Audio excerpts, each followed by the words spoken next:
New York was sweltering through the worst heatwave in years. The descending sun reflected off a million windows in orange fire, turning the asphalt and concrete oven hot. Heat shimmered over the streets like an enormous translucent ocean, but felt more like a swamp. As any cop will tell you, tempers fray when the temperature rises. The normal aggravations of life in the Big Apple are a little more aggravating when it's 90 degrees Fahrenheit and 90% humidity, especially when the air conditioning quits or was never there in the first place. A disagreement that would end in a quick apology or a grumbled curse in February isn't so easy to stop in August when the thick hot air is holding the traffic fumes and the stench of uncollected garbage close around your face. Little things that wouldn't mean much on a calm spring day get in there with the sweat that's sticking your shirt to your back, and itch and itch and itch, and they just won't go away until you find a way to scratch. We both preferred narcotics duty, but things got a little hot after Schaefer pitched the district chief of the Medellin cartel off the roof of his apartment. I guess that struck a nerve. By the time we were transferred, we'd made the hit list of every sleazeball doper in town. The captain figured it was just a matter of time before one of the candy lappers popped us, so we waved his magic wand, and presto, M Squad. A long shift ahead, Rashi picked up donuts and coffee from Bruno and Bud's bakery. He walked back to the vehicle as Schaefer stared into the sky above. Why do people do drugs when they could feel just as awful on a couple of cups of Bud's coffee? Rashi said. No response from his partner. Hey, the Schaefer. What the hell are you looking at? The stars. Yeah, you can actually see them through the smog. Come on, you know this metaphysical stuff makes me nervous. Schaefer paused. Something's different about them. Rashi nodded. He sat in the back seat, wondering what was happening on their old beat a little farther south of the Lower East Side. What were the druggies, the gangs, the dealers, the importers up to since Schaefer and Rashi's transfer? Had the Colombians managed to take any turf from their local outfits, the way the word on the street had said they wanted to? Had that slimy little cipher Lamb patched things up with his chief rival, Carr, to keep the Colombians out? The two had been fighting over market share for 2 years now, Lamb running his organization with calm, cool precision, Carr keeping up his side through sheer psychotic violence. Carr had always been a lunatic. Rashi wondered where Lamb and Carr and the rest were at that very moment. And as he wondered, Carr and 4 of his lieutenants were marching down a 5th-floor corridor 6 blocks farther downtown in a boarded-up tenement. A holstered .357 hung on Carr's hip. 3 of the others carried sawed-off pump-action shotguns, while the last cradled an M16. The 2 men who met them at the door to the meeting room were armed as well, one with .38 caliber semi-auto, and the other with an Uzi. The weapons were all conspicuously visible, but not aimed at anyone. Not yet. Carr stopped, his garishly painted face inches from the guard with the .38. "Tell that pussy Lamb I'm here for the peace talks," he said. Carr's eyes gleamed with madness. The guards were cool and dark. The guard nodded to his partner without turning away from Carr for an instant. The man with the Uzi knocked twice on the door.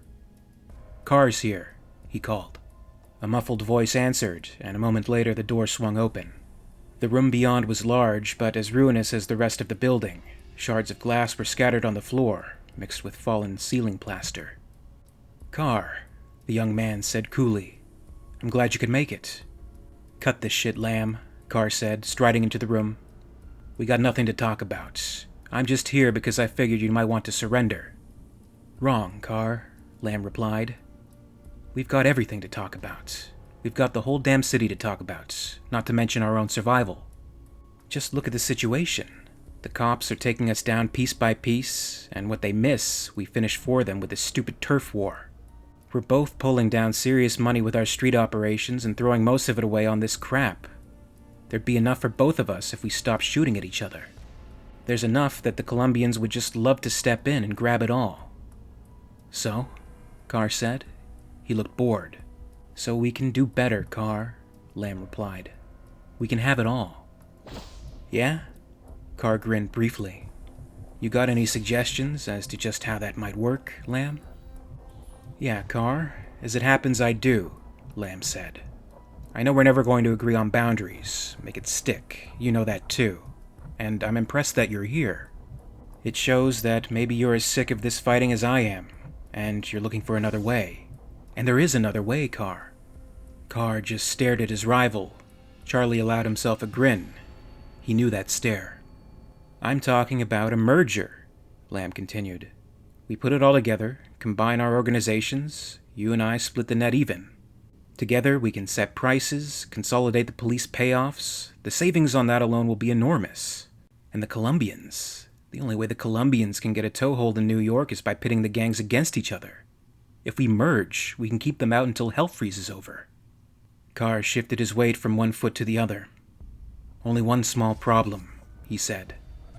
Lamb stopped, hands spread questioningly. What's that?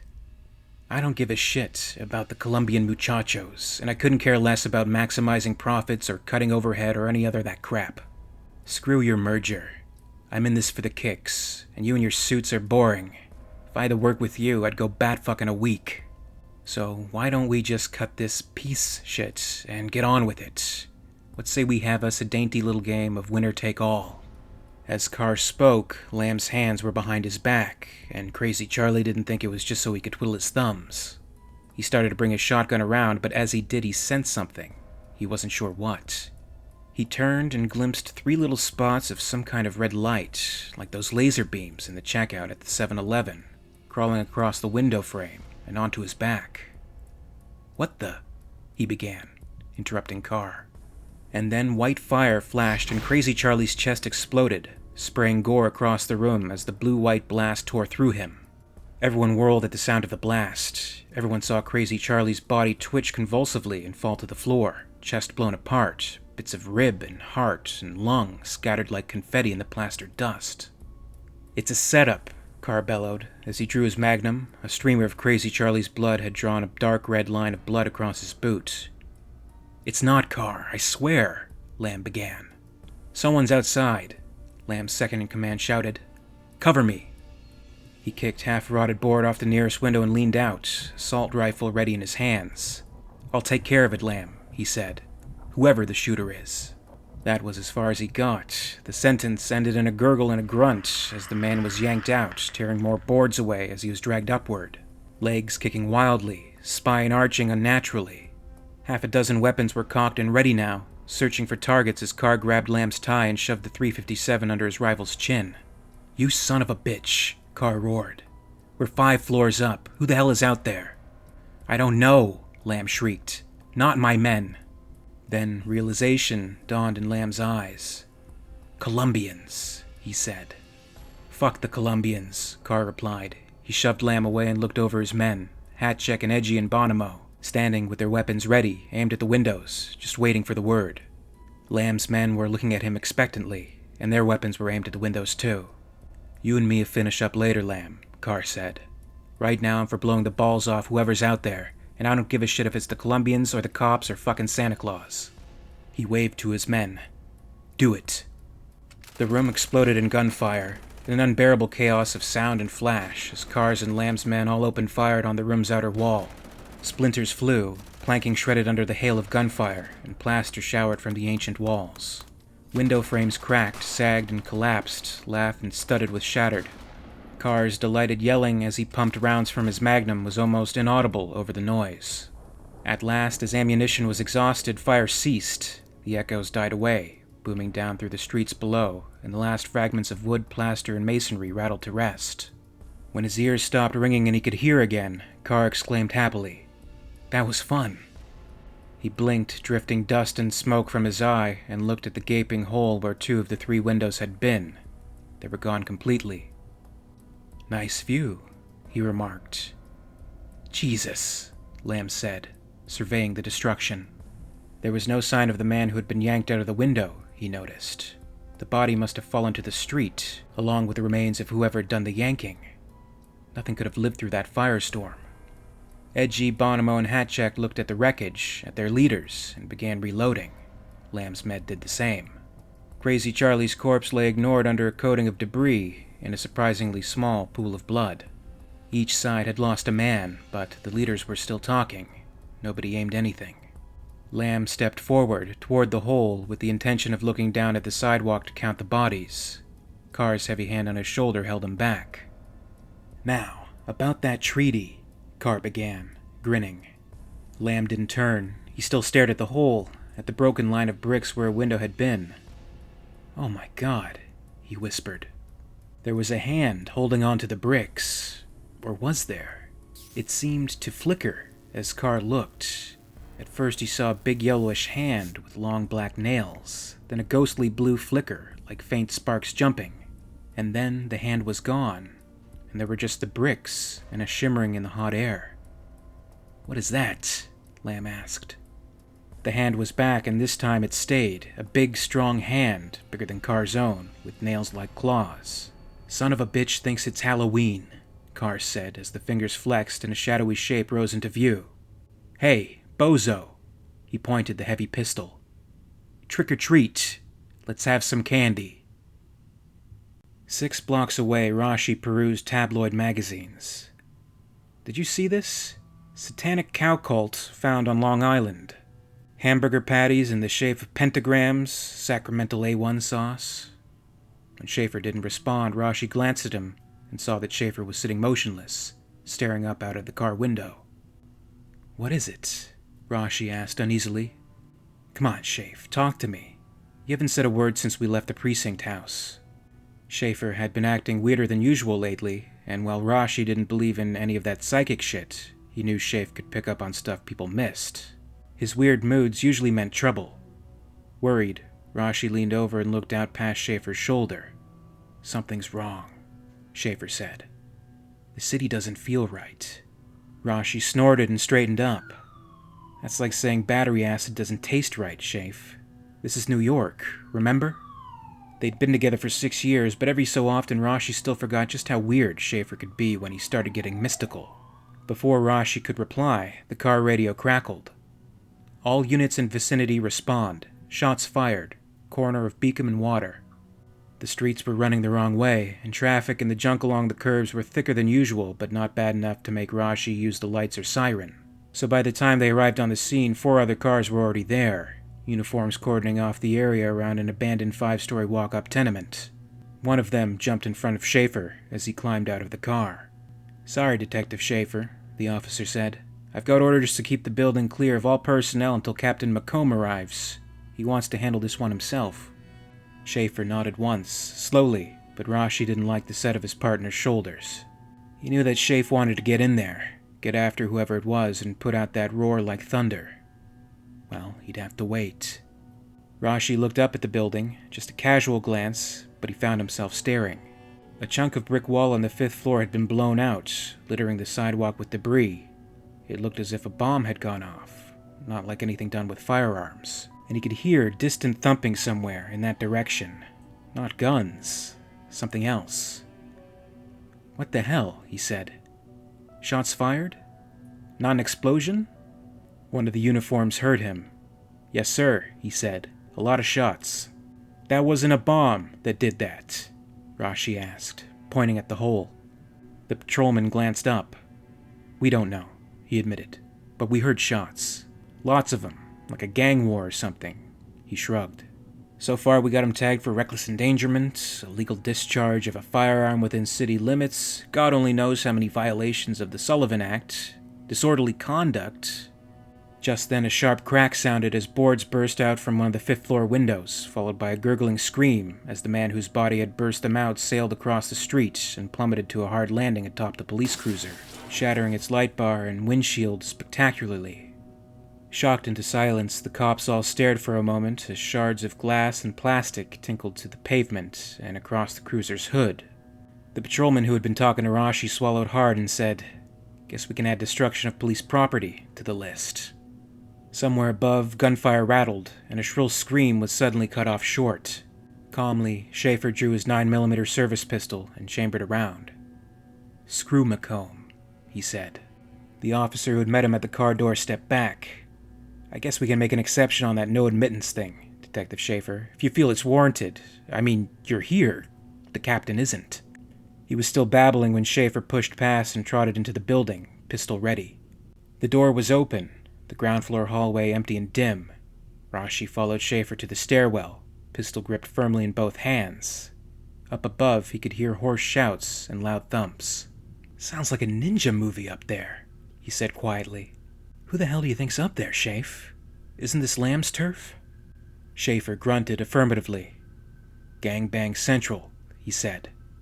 Lamb uses it when he takes his goddamn meetings. He took a look up into the darkness, then headed up the stairs, weapon ready. On the 5th floor, dim light spilled into the hallway from an open door. The thumping had stopped, but someone was screaming steadily. A scream of pain and terror like nothing Rashi had ever heard before. Gun smoke was drifting in the air, and the whole place reeked of it. Jesus, you hear that? Rashi asked, crouching on the top step. Yeah, Schaefer said, standing in the hallway. They're really starting to piss me off in there. The scream ended in a choking gurgle. Cover me, Schaefer said as he approached the door, his back to the wall. I'm going in. Rashi didn't bother to reply. Schaefer didn't give him the time anyway. Rashi moved cautiously up the corridor, back to the wall, trying to ignore the fact that there were a dozen goddamn bullet holes in that wall, and his back was sliding right across them, begging for another few high-velocity rounds to come punching out. He heard Schaefer's footsteps go in, then stop somewhere in the middle of the room. And then he didn't hear anything but a thick dripping sound, like steak sauce going on. Oh, Christ, Rashi muttered to himself, very quietly. He imagined that he could feel that wrongness now, the same thing Schaefer had mentioned back at Bud's Deli. Something wasn't right. The all-out firefight, the blown-out wall, and now that heavy silence, and something intangible was indefinably wrong. In a way the city had never been wrong before in all the years Rashi had lived there. Schaefer? Rashi called quietly. Schaefer didn't answer.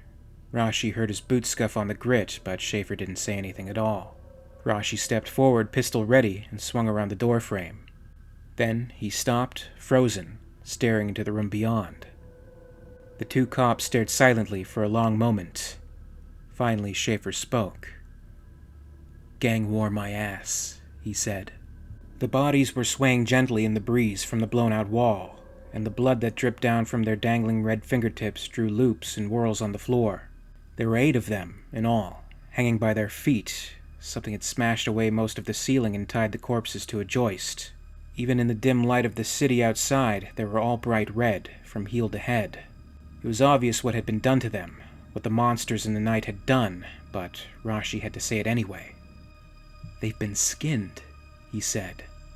Schaefer nodded. Half of them are Lamb's men, he said. And some are Cars. An equal opportunity massacre. That's what we have here. Rashi stared at him, which was better than staring at the bodies anyway. Jesus Christ, Schaefer, he said. How can you tell? They don't have their goddamn faces anymore. They don't have the skin. The faces are still there, Schaefer said. Jesus, he said again. Schaefer, who... It would have taken an army to... He didn't finish the sentence, because there was a sound, and in Rashi's condition just at that moment any sound couldn't account for what had to be monsters, and he didn't talk to monsters. He crouched and whirled, gun ready. A fallen section of the ceiling was moving, a broad chunk of lath and plaster that had been torn away and flung aside to uncover the beam that held the hanging bodies. And when a bloody figure rose slowly from the fallen plaster, it was all Rashi could do not to fire. His finger was squeezing down on the trigger, but he had stopped it. It was like stopping a runaway truck. This was a man with long red hair tied back and a thick braid, but he was so covered with blood and bits of debris stuck to the blood that Rashi couldn't make out his face at first. He rose to his knees, dazed, staring wildly about, and then his eyes focused on Schaefer. White teeth gleamed through the bloody ruin of the man's face. He coughed, and then said, in a voice thick with dust and emotion, Well, if it isn't my old pal, Detective Schaefer. You missed one, Schaefer. The wrong one. Car? Rashi asked, wonderingly. Hey, Schaefer, he said, conversationally. I've seen you cops pull a lot of crude shit, but nothing like this. Man, I'm impressed. You're crazy, Car. You're fucking insane, Rashi said, unspeakably relieved to have a human opponent to shout at. Cops didn't do this. Cops couldn't begin to do this. You didn't see them? Schaefer asked, his flat, calm voice cutting Rashi off short. You didn't see who it was who did this? All I saw was some geek in a trick-or-treat mask climbing in through the window, and someone brought the ceiling down on me, Carr said. Maybe it was cops and you're covering, maybe it wasn't. I don't know. And you know, Schaefer, I don't give a shit. It doesn't really matter, 'cause I may be crazy. I may be fucking crazy as a bedbug, but while I'm crazy, you're just plain dead. And the sawed-off pump-action shotgun came up fast. Carr pushed himself to his feet and brought the gun to his hip and fired all in one motion. The roar of the shotgun seemed to shake the weakened building right to its foundation, and Roshi's ears rang even before the second blast put buckshot through a space where Schaefer had been standing a fraction of a second before. He couldn't hear Carr's footsteps as the gang leader started running. Couldn't hear if Carr had said anything else. Couldn't hear him curse when he ratcheted the pump and got an empty click and realized the goddamn shotgun had only 2 shells left in it. Then Roshi's hearing began to come back, and he didn't hear Schaefer below. "Freeze, you son of a..." Schaefer's 9mm barked 3 times, and by that time Roshi had finally gotten himself turned over and headed back to being upright. Carr was yelling when he went through the window at the far end of the corridor, but he wasn't hit. It was pure adrenaline. "Bitch," Schaefer said, stepping out into the fire escape. "Damn, we lost him," Roshi said as Carr vanished around a corner. "Not lost," Schaefer corrected him. "Just misplaced. There's nowhere he can hide that we can't get him eventually." He leaned over the rail of the fire escape and called after Carr. "To be continued, punk." He stood like that for a moment and started to turn back into the building, and froze. "What?" Roshi said, looking down, expecting to see Carr coming back. "Shut up," Schaefer said. "Listen." "I don't hear anything," he said, which wasn't literally true because of course he had heard the wind and the distant traffic, and the voices of the cops surrounding the building and all the other noises of New York by night, but he didn't hear anything that could account for Schaefer's behavior. "Something's out there," Schaefer said. "Like what?" Roshi asked. "I don't know." Roshi looked around at the empty alleyways, the waiting cops, the broken glass and rotten wood of the shattered window, the dim corridor that led back to the bloody scene straight out of hell. But he didn't see anything that might begin to explain it, and he didn't hear anything that could mean anything, while at the same time he could almost feel whatever Schaefer was talking about. Something was out there. Something wrong. "This is starting to scare me, man," he said. "I've got a feeling that's the whole idea," Schaefer answered. And then there were footsteps pounding up the stairs, but neither Schaefer nor Roshi bothered to raise up a weapon, because that was the familiar sound of police boots. No one else stomped quite like a squad of cops. "Seal it up," a voice shouted, a voice that Schaefer and Roshi both recognized. They looked at each other with expressions of resignation. "All of it," the voice continued. "Seal everything. Nobody gets in here." "McComb," Roshi said. He grimaced. "I mean, Captain McComb." Then a stream of blue-clad men burst out of the stairwell, rifles at the ready, fanning out through the building. One tugged at another's sleeve and pointed, and Captain McComb turned to see Schaefer and Roshi standing there at the end of the corridor, in front of the demolished window. For a moment McComb just stared, and he stepped forward and growled. "You stepped in it this time, Schaefer. Orders were to secure the building from outside, not cowboy around like some goddamn TV super cop. I heard shots. If you fired that piece of yours, you better be able to write up a convincing report of why. I want it on my desk by midnight, and I want it in triplicate." Schaefer pointed down the corridor. "Have you seen those bodies, McComb?" "So there's some dead punks. You think that justifies disobeying my orders?" "It's not just some dead punks, McComb.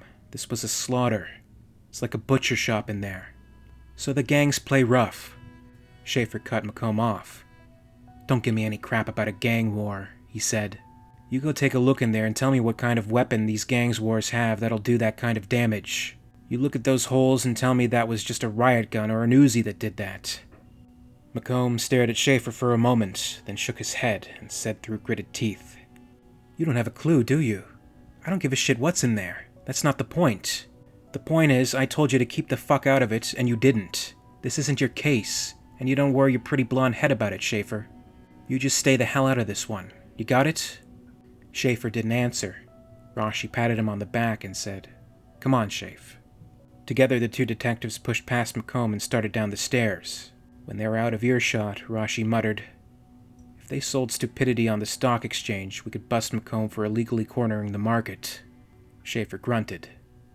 Rashi looked at him. The grunt seemed to mean something. "You mean he's hiding something, maybe?" Rashi asked. "You think he got paid off by someone to let this happen?" Schaefer shook his head. "Not his style," he said. "Someone might be hiding something, but not that." As they stepped out of the building, Schaefer added, "And whatever it is, I don't think it's going to stay hid." Detective Schaefer smelt a cover-up.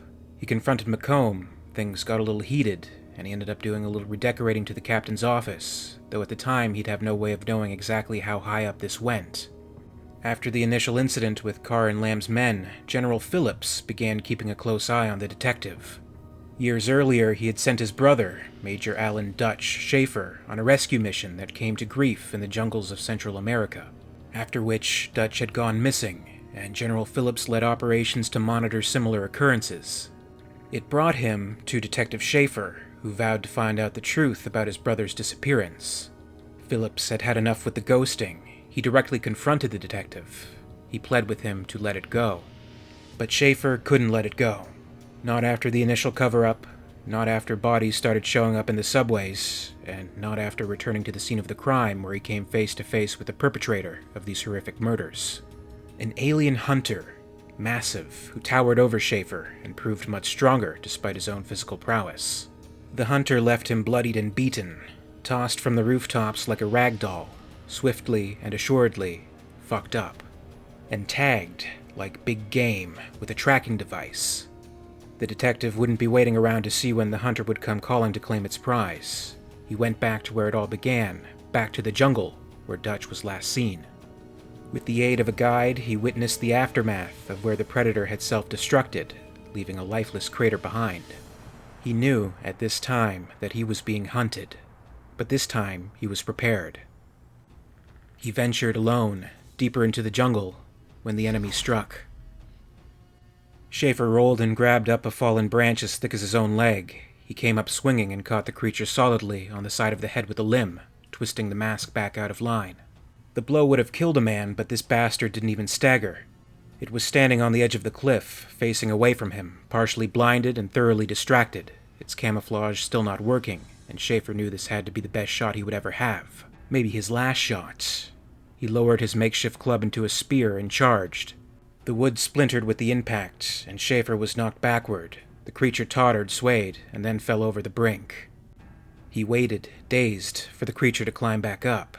When it didn't, he crept forward and peered over the edge, half expecting a blue-white fireball to take his head off at any minute, or a claw to grab his face. Nothing hit him. Nothing moved. The creature was lying there motionless, sprawled across the trunk of a fallen tree, with a big smear of that yellow-green goop across its chest, glowing in the darkness and lighting the scene. And thrusting up from the center of that luminous smear was a pointed, broken-off tree branch that had punched right through the bastard. That didn't necessarily mean the fight was over, Schaefer tried to tell himself. Maybe that wasn't where the creature's heart was. Maybe it was not just bigger and stronger than anything human, but tougher in ways Schaefer couldn't even imagine. Maybe there were still some surprises in it. Or maybe not. To Schaefer, the thing looked deader than hell. The guide was sitting on a tree root beside the fire, waiting. He wasn't really sure just what he was waiting for. Dawn, perhaps. Not for Schaefer, certainly. Schaefer wouldn't be coming back. He supposed he might hear a scream. He hoped not, though. This whole assignment was bad enough without that. Leaves rustled, and he looked up warily. Something was approaching, something that walked upright, a dark shadow against the moonlight. He froze. It stepped out into the circle of firelight, and he recognized Schaefer. Detective Schaefer, alive, with all his limbs intact. The guide's jaw dropped. "Shit, you're alive," he said. He saw the gun Schaefer was carrying, and that was another shock. Schaefer was alive and armed. But what about the only possible explanation sank in. "Oh my God," he said. He sprang up as Schaefer dropped the gun and settled heavily against a tree. Schaefer said wearily, Is it my imagination, or is your English suddenly improving? Laugh it up, Schaefer, the guide said as he threw open the leather flap on one of his saddlebags and pulled up a telescoping antenna. Christ, I don't believe this. Schaefer sprawled comfortably and watched, amused, as the guide worked controls. A crackle of white noise came from the saddlebag, and then an electronic voice said, "This is Kappa Alpha, over." The guide picked up a microphone and said, "Kappa Alpha, this is Decoy Niner. Get me the CO, now." He waited, staring at Schaefer. "You really did it, didn't you?" he asked quietly. "You killed it." Schaefer smiled and nodded. Somewhere off the coast, a radio man told General Phillips, "Sir, I'm getting a signal from Decoy Niner. Says he wants to talk to you." Phillips nodded unhappily. He'd been expecting this call, but not looking forward to it. He crossed the room and picked up the mic.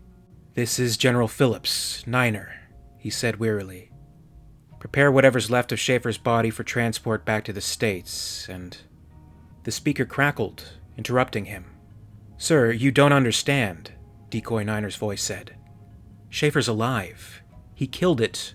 Repeat, Schaefer's still alive." In the jungle, in the little ring of firelight, Schaefer smiled and threw his guide a sardonic salute. "Oh my God," Phillips whispered. He went pale. Another one of the creatures had died. Last time that meant a miniature nuke took out a chunk of the jungle, but this time it wasn't just one hunter. Those things were all over New York. Anything might happen now. "Stand by, Niner," he said. He turned. "Perkins," he shouted. "Radio Washington, scramble everything. We're going on full combat alert. And get me the president. The shit's about to hit the fan." Rashi sat in his office, ignoring the stack of unfinished reports and the case files on 36 unsolved murders, and stared at the screen of his battered old portable TV. The TV was supposed to be there in case there was some breaking news story that concerned police, but mostly it was there so Rashi could watch WWOR when he didn't feel like pushing any more papers and there wasn't anything for him to do on the streets, and he didn't want to think any more about the killings he was supposed to be investigating, or, in the present case, killings he was supposed to be ignoring. My shift had been over for hours, but I couldn't bring myself to leave the office. Part of me wanted to catch the 5:30 rerun of The New Monkeys. And part of me was hoping I might hear some word from my partner, Schaefer. Cops see a lot of death, but this case was different. Something nasty was slicing its way through New York like a sloppy Benihana chef. Meanwhile, Schaefer was playing Search and Destroy in Colombia, tracking a lead that involved his brother Dutch and an army general named Phillips. He left me with a stack of unfinished reports, 30 or 40 unsolved murders, and the killer's hard hat. If that weren't enough, TV reception had turned to crap. Scientists were blaming sunspots and the proliferation of radioactive mood rings. I'm not sure why I tried on the helmet. Maybe I was curious. Or maybe, in some weird way, I already knew. This wasn't just a mask, it was a gadget of some kind. But what did it do? He held the mask up to his face. He couldn't put it on, his head wasn't big enough, wasn't the right shape, but he could hold it so he saw out the eye holes.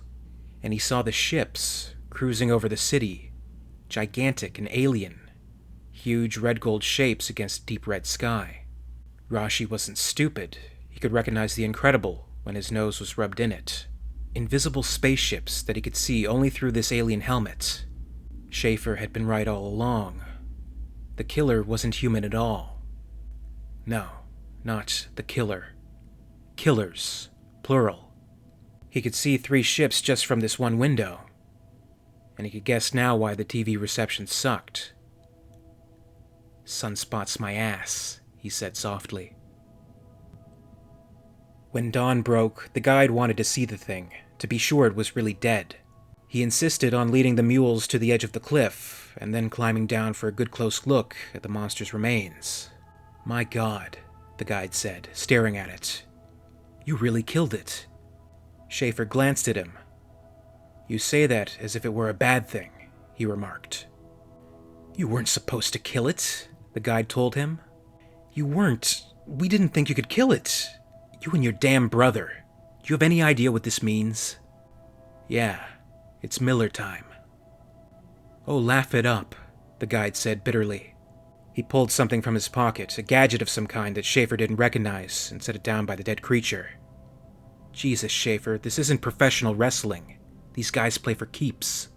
So do I, Schaefer said, his smile fading. You think I'm going to apologize for not dying? Get real. He turned away disgusted, and started climbing back up the cliff, using the vines as ropes. This whole business was a setup from the minute I left New York, wasn't it? Schaefer asked as he hauled himself up. The reports I got that took me to Riasuccio, you showing up, the way you led me right here, it was all an act. Native guide, huh? That's cute. What are you really? CIA? DEA? Neither, the guide said, gasping slightly with the effort of climbing as he followed Schaefer up the cliff. You never heard of us. Don't be too sure of that. Oh, we're sure, the guide said. I don't suppose it matters anymore, so I might as well tell you. We're new. Formed after your brother met one of those things. He killed his, too, but he lost his entire squad doing it. And it died more slowly.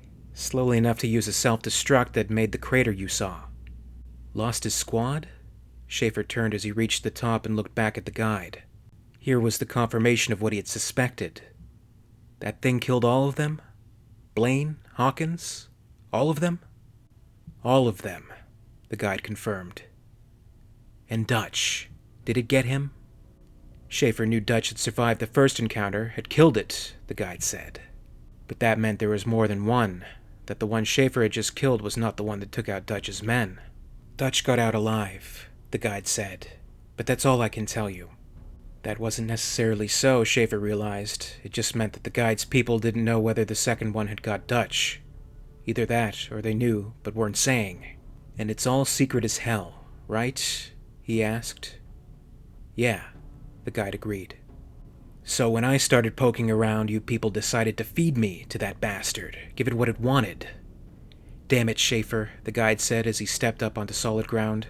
You're the one who decided to come down here and play tourist. We didn't set that up. You practically volunteered for a suicide mission. Yeah? Schaefer sneered. And what about Dutch? Was he another of your volunteers? We didn't know back then. But you do now. So you sent me to play patty cake with that thing. Look, we don't like this any more than you do, the guide said. But it's here. It's real. And we're forced to deal with it. And just what is it you think you're dealing with? Schaefer demanded. He paused and looked back. We don't know, the guide said. We can only guess. But what we guess is that these things come to Earth every so often to have a good time, play the Great White Hunter, collect a few trophies, and then they go home again, and leave us alone for a few years at a stretch. From outer space, you mean? Like in the movies? Something like that, the guide said. He reached the waiting mules and pulled out Schaefer's gun. Schaefer turned away from the cliff at the sound of the safety being released and found the guide pointing the gun at him. Come on, the guide said. The general wants us out here, away from that thing. He doesn't want you fucking up anything else. We've got 6 hours to make the rendezvous down to the end of the valley. You just keep your hands off the packs, don't touch any weapons, and we'll be fine. Maybe we can still salvage something out of this mess. Schaefer stared at him silently for a moment. You know, Chief, he said at last, you're really starting to get on my nerves. That thing's dead. It's over. Jesus, you don't have a clue, do you? The guide said, amazed. You think that was the only one? Come on, move. He waved the gun. Schaefer sighed and began marching. You really think those things are going to fucking invade just because I killed one of them in self-defense? We don't know what they're going to do, the guide said, but we don't expect them to just ignore it. Or maybe they figured their buddy knew the risks, Schaefer suggested. Oh, right. Did you really think you could waltz down here and end it as easy as that? Schaefer didn't reply, and the guide went on. You're not in Kansas anymore, pal. You can't roust these guys like your standard-issue gangbangers and drug push... The sound of a rifle shot interrupted the guide in mid-word, and Schaefer turned, startled, to see blood spurt from the man's shoulder. Pushers, the guide said, swaying unsteadily, trying to bring the auto shotgun around, trying to locate the source of the shot. Schaefer didn't wait for any more surprises. He dived for cover, throwing himself as far from the guide and the mules as he could. As he hit the ground, the jungle erupted in gunfire. and the guide tottered and went down. From the shots, I counted at least 4 shooters, all within 30 yards of the trail. At least they were packing guns, and none of that high-intensity alien crap. Small consolation. MAC-10s and Chinese AKs, hardware of choice for Colombia's coke lords. But what the hell were they doing out here?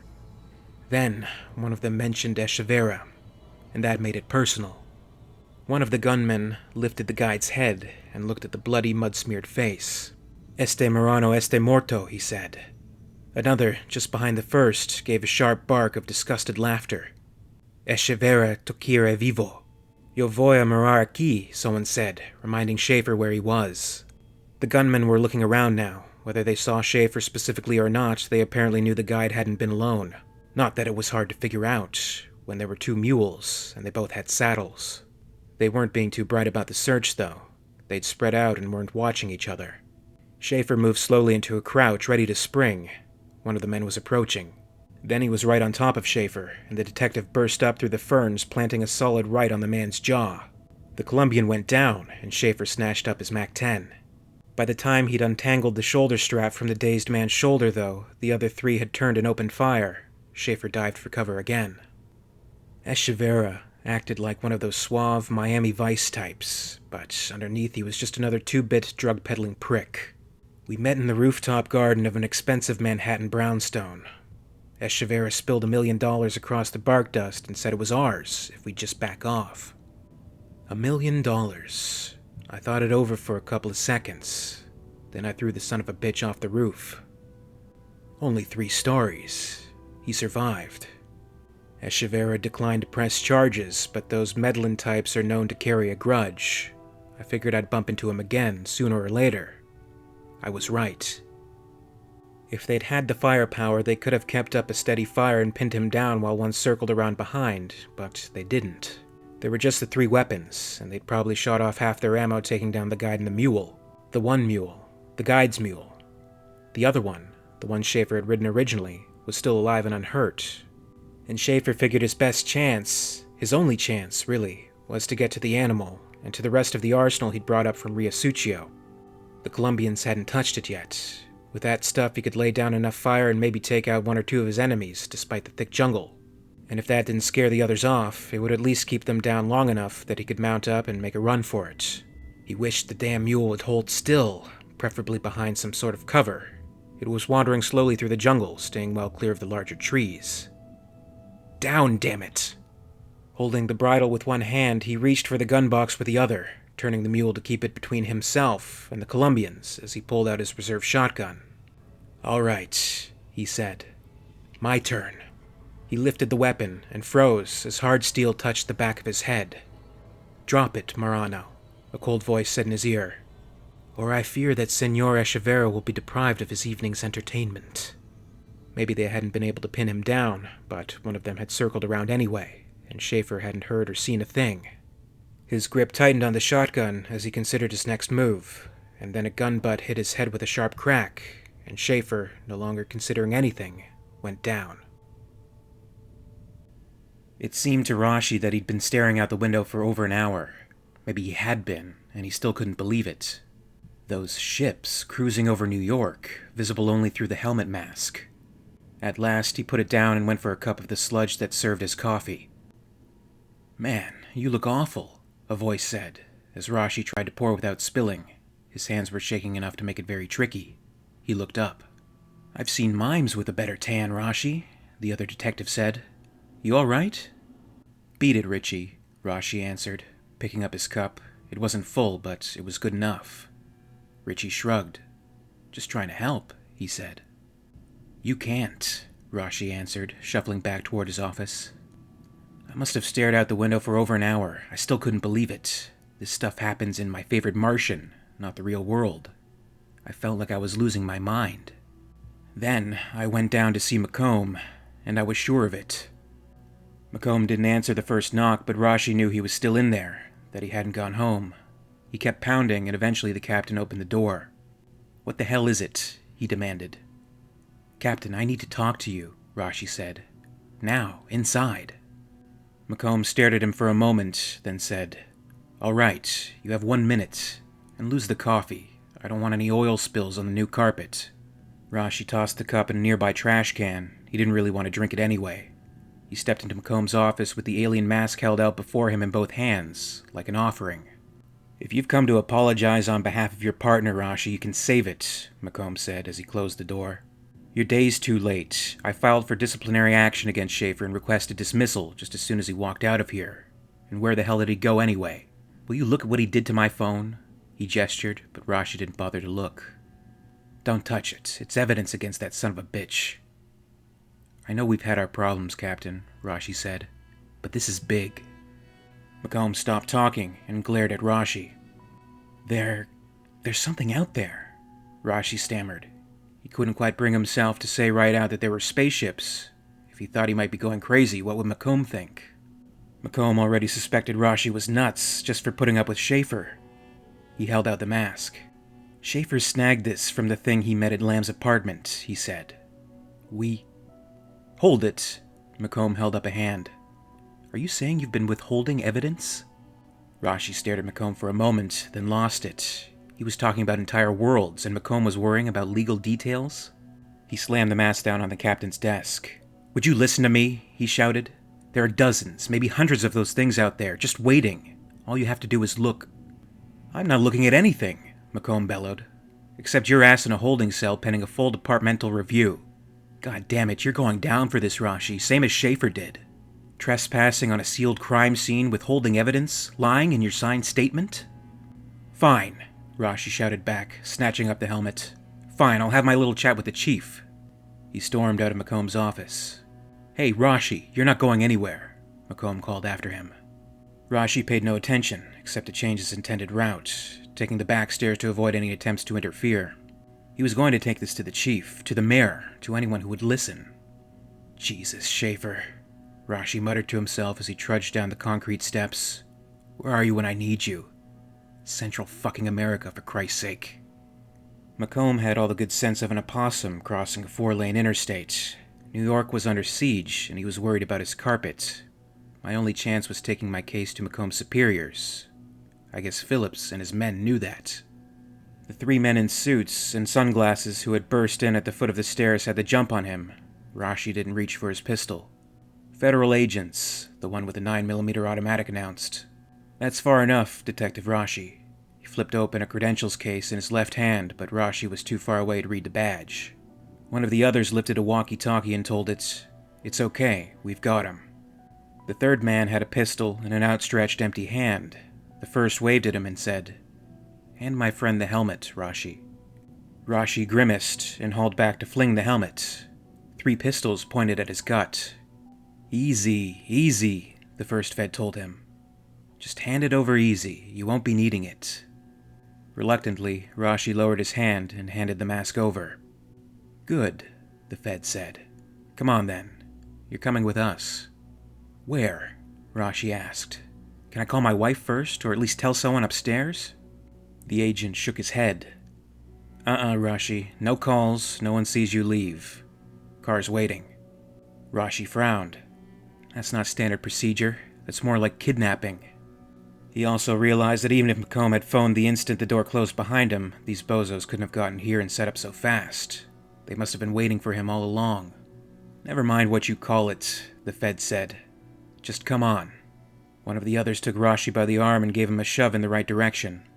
Rashi came, but as they left the building, he protested. You have to be shitting me. You can't kidnap a police officer from the middle of a police plaza. The hell we can't, one of the Feds muttered. You're not regular Feds, Rashi said. Even those pricks from the FBI wouldn't pull this. Who the hell are you? You don't need to know, the spokesman told him as he shoved Rashi roughly into the back seat of an unmarked black sedan. Echever's man knew his business. I must have been out for hours. Not long enough. It felt like a coat hanger wire around my wrists. Echever wasn't taking any chances.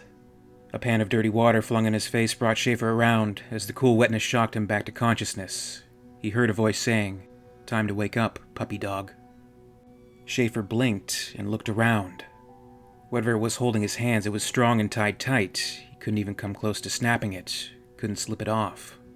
The chair stood near the center of a fair-sized, dimly lit room, one with plank walls and a plank floor. It wasn't any place Schaefer recognized. Schaefer felt the metal biting painfully into his flesh, felt blood start to ooze from beneath. He growled in anger and pain. "Perhaps the wire is too tight," the man said in good English. "Not to worry, we're only just beginning. In a little time you won't even notice so minor a pain." He turned, leaned out the room's one and only door, and signaled to someone Schaefer couldn't see. A moment later, a taller man in military fatigue stepped into the room. He nodded a greeting to the man who had splashed Schaefer. Schaefer knew the face. He'd seen it before, back in the Big Apple. Seen it. Hell, he'd been tempted to punch it in. This was Echeverria. Schaefer took a certain pleasure in seeing that Echeverria limped as he walked. "Detective Schaefer," Echeverria said. "I'm hurt you came all this way to Central America. You passed so close to my home. And you didn't stop to pay your dear old friend a visit?" Schaefer grunted. "Perhaps you sought me but were misled," Echeverria suggested. "You made a wrong turn somewhere. Someone gave you faulty directions. After all, what else could have brought you to this corner of the world but a desire to renew our acquaintance?"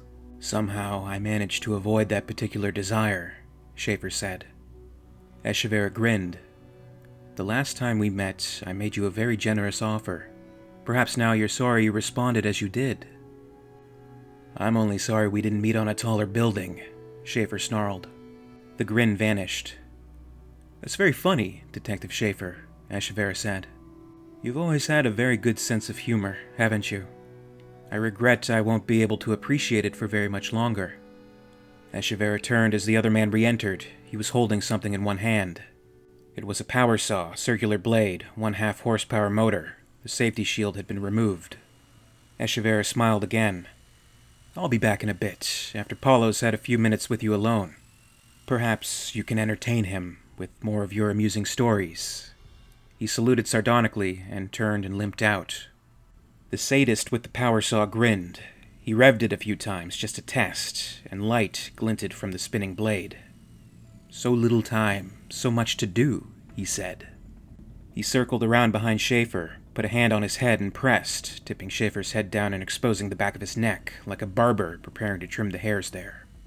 Paulo revved the saw again, then clicked the switch into the lock-on position. The blade and motor settled into a steady hum. "Yeah, I know the feeling," Schaefer said, and he leaned farther forward, pulling away from Paulo's hand. Then he pressed his feet against the floor and stood up, chair and all. One of the back legs caught Paulo in the kneecap, hard. The Colombian torturer staggered back, limping and startled. Schaefer squatted and then threw himself backward, smashing Paulo against the wooden wall. He drove his wired fists into Paulo's belly. Paulo made a strangled noise, barely audible over the power saw's hum, and doubled over. Schaefer dragged the sharp ends of the wire across Paulo's stomach and felt blood dripping. Then he leaned forward and let Paulo fall. One of the drawbacks of using wire. It cuts both ways. The saw was still running. Schaefer twisted around and pressed a chair back against the spinning blade. The motor howled and sawdust sprayed as the saw cut into the wooden chair, and in seconds Schaefer was able to break free and stand upright. "Fun's fun, Paulo," Schaefer said. "But I don't have time for this bullshit." Then he took a flying leap, booted foot first, at the closed door, hoping it wasn't any stronger than it looked. It wasn't. The latch and upper hinge gave, and he tumbled through to find himself sprawled on top of a startled guard. The guard was holding a Kalashnikov. Schaefer punched the guard in the jaw and tore the gun out of his hands, then looked around. My only chance was to somehow disappear into the jungle, then make my way back to Bogota, which was no chance at all. That bastard, Echeverria, must have been taking in the whole show. That's when I felt them. It was a feeling I'd had before, both in the jungle and back in New York. Schaefer looked up at the nearest watchtower where a man in a bush hat had a machine gun trained on him. That wasn't what was bothering him. A machine gun was worth some thought, but that wasn't what felt wrong. There was something in that general direction, though. Schaefer blinked and stared at the machine gunner. The man's chest exploded in blue-white fire. According to our intelligence, Echeverria had over 100 men in his personal army. He was capable of repelling a full-scale military assault. The dead one must have had friends. They'd come to play. Half the riflemen turned, startled at the sound of the explosion. The other half were sufficiently well-trained to keep their eyes and weapons on Schaefer. Echeverria was one of those who turned to look, and then turned again as a second white fireball blew the head off a rifleman on his right. "Son of a bitch," he said, staggering on his bad leg, trying to see what was happening. Then a real barrage began, and the riflemen scattered. Other men began pouring from the buildings. The watchmen in the towers had swung their guns around and now began spraying machine gun fire into the surrounding jungle. But Schaefer, remembering the dead monster's camouflage device, doubted that any of the gunners had a clear idea of what they were shooting at, or where it was. Echeverria really had been ready to fight off just about anything, up to and including a full-scale military assault, but how could he have prepared for what he was up against? Then I realized, no, not play. This wasn't sport anymore. They were pissed. The guide had been right. Those things didn't like losing tourists. The heavy guns began firing, throwing shells randomly into the bush. "Donde demonios este él?" one of the gun crew shouted. Echeverria's men couldn't see the enemy, and it was spooking them. And in the excitement and confusion, they'd all forgotten about Schaefer. Still, Schaefer hesitated a moment longer. Even if Echeverria's men were drug-dealing slime, those outer space things had no right to treat them as playthings, animals to be killed for sport. Then a line of white fire stitched across the courtyard, wailing up to the anti-aircraft emplacement, cutting men down, and Schaefer realized this wasn't sport. They weren't playing around anymore. They were pissed, but, on the other hand, they were still doing this up close and personal. They weren't just sitting back and nuking the camp from orbit, and somehow Schaefer didn't think that was because they couldn't. The heavy guns exploded then, distracting him from his thoughts. The shrapnel took down a dozen men. Echeverria had been hobbling about, trying to organize resistance, but now he fell headlong on the dirt. It was definitely time to get the hell out of there, especially since those things had probably come looking for him, and they'd remember it sooner or later. And Echeverria's men weren't about to waste time on stopping him when they were under this sort of attack. They were too busy trying to stay alive. He turned to the right and ran for one of the alleys between buildings, hoping it led to a way out. Behind him, Echeverria looked up, dazed. He saw Schaefer running and called out. "Schaefer! His people must have followed him here. It must be them." One of his men, gun in hand, ran up. "Get him!" Echeverria shouted. "I want him dead. He did this." The gunman hesitated, looked around, then charged down the alley after Schaefer. "He's mine," he called back. As he vanished down the alley back in the courtyard, Echeverria looked up as something crackled and electric sparks danced. A monster appeared out of thin air. A monster that walked upright on two legs but had a face of blank metal and mottled skin, a color no human being ever had. A monster taller than any man. And there were at least 3 other monsters visible now, walking calmly through the fire and smoke that blanketed the courtyard, carrying things like blades and spears. They moved with power and assurance, alert but not troubled. "Mother of God!" Echeverria gasped. 3 red dots appeared on Echeverria's forehead, weaving about for a moment before settling into a precise little triangle. The mechanism on the monster's shoulder pivoted and pointed directly at Echeverria's face. Then it fired. The creature looked up from the smoking corpse, and in a perfect reproduction of the dead man's voice shouted to the world, "Mother of God!" In a way, Schaefer thought, as he ran down the alley past the compound's latrines and out into the jungle, Echeverria was right. He had been followed to the camp. Just not by his people. From the sounds of the screams, I figured those things were starting to enjoy themselves. It was only a matter of time before they turned their attention toward me. What was the old saying? It's always darkest before dawn? New Age crap, Schaefer thought, as he was knocked to the ground by a flying tackle. The Kalashnikov went flying. Schaefer rolled over and looked up. He was royally pissed at himself. He hadn't heard the guy coming, hadn't seen a thing. He never used to let bastards sneak up on him like that.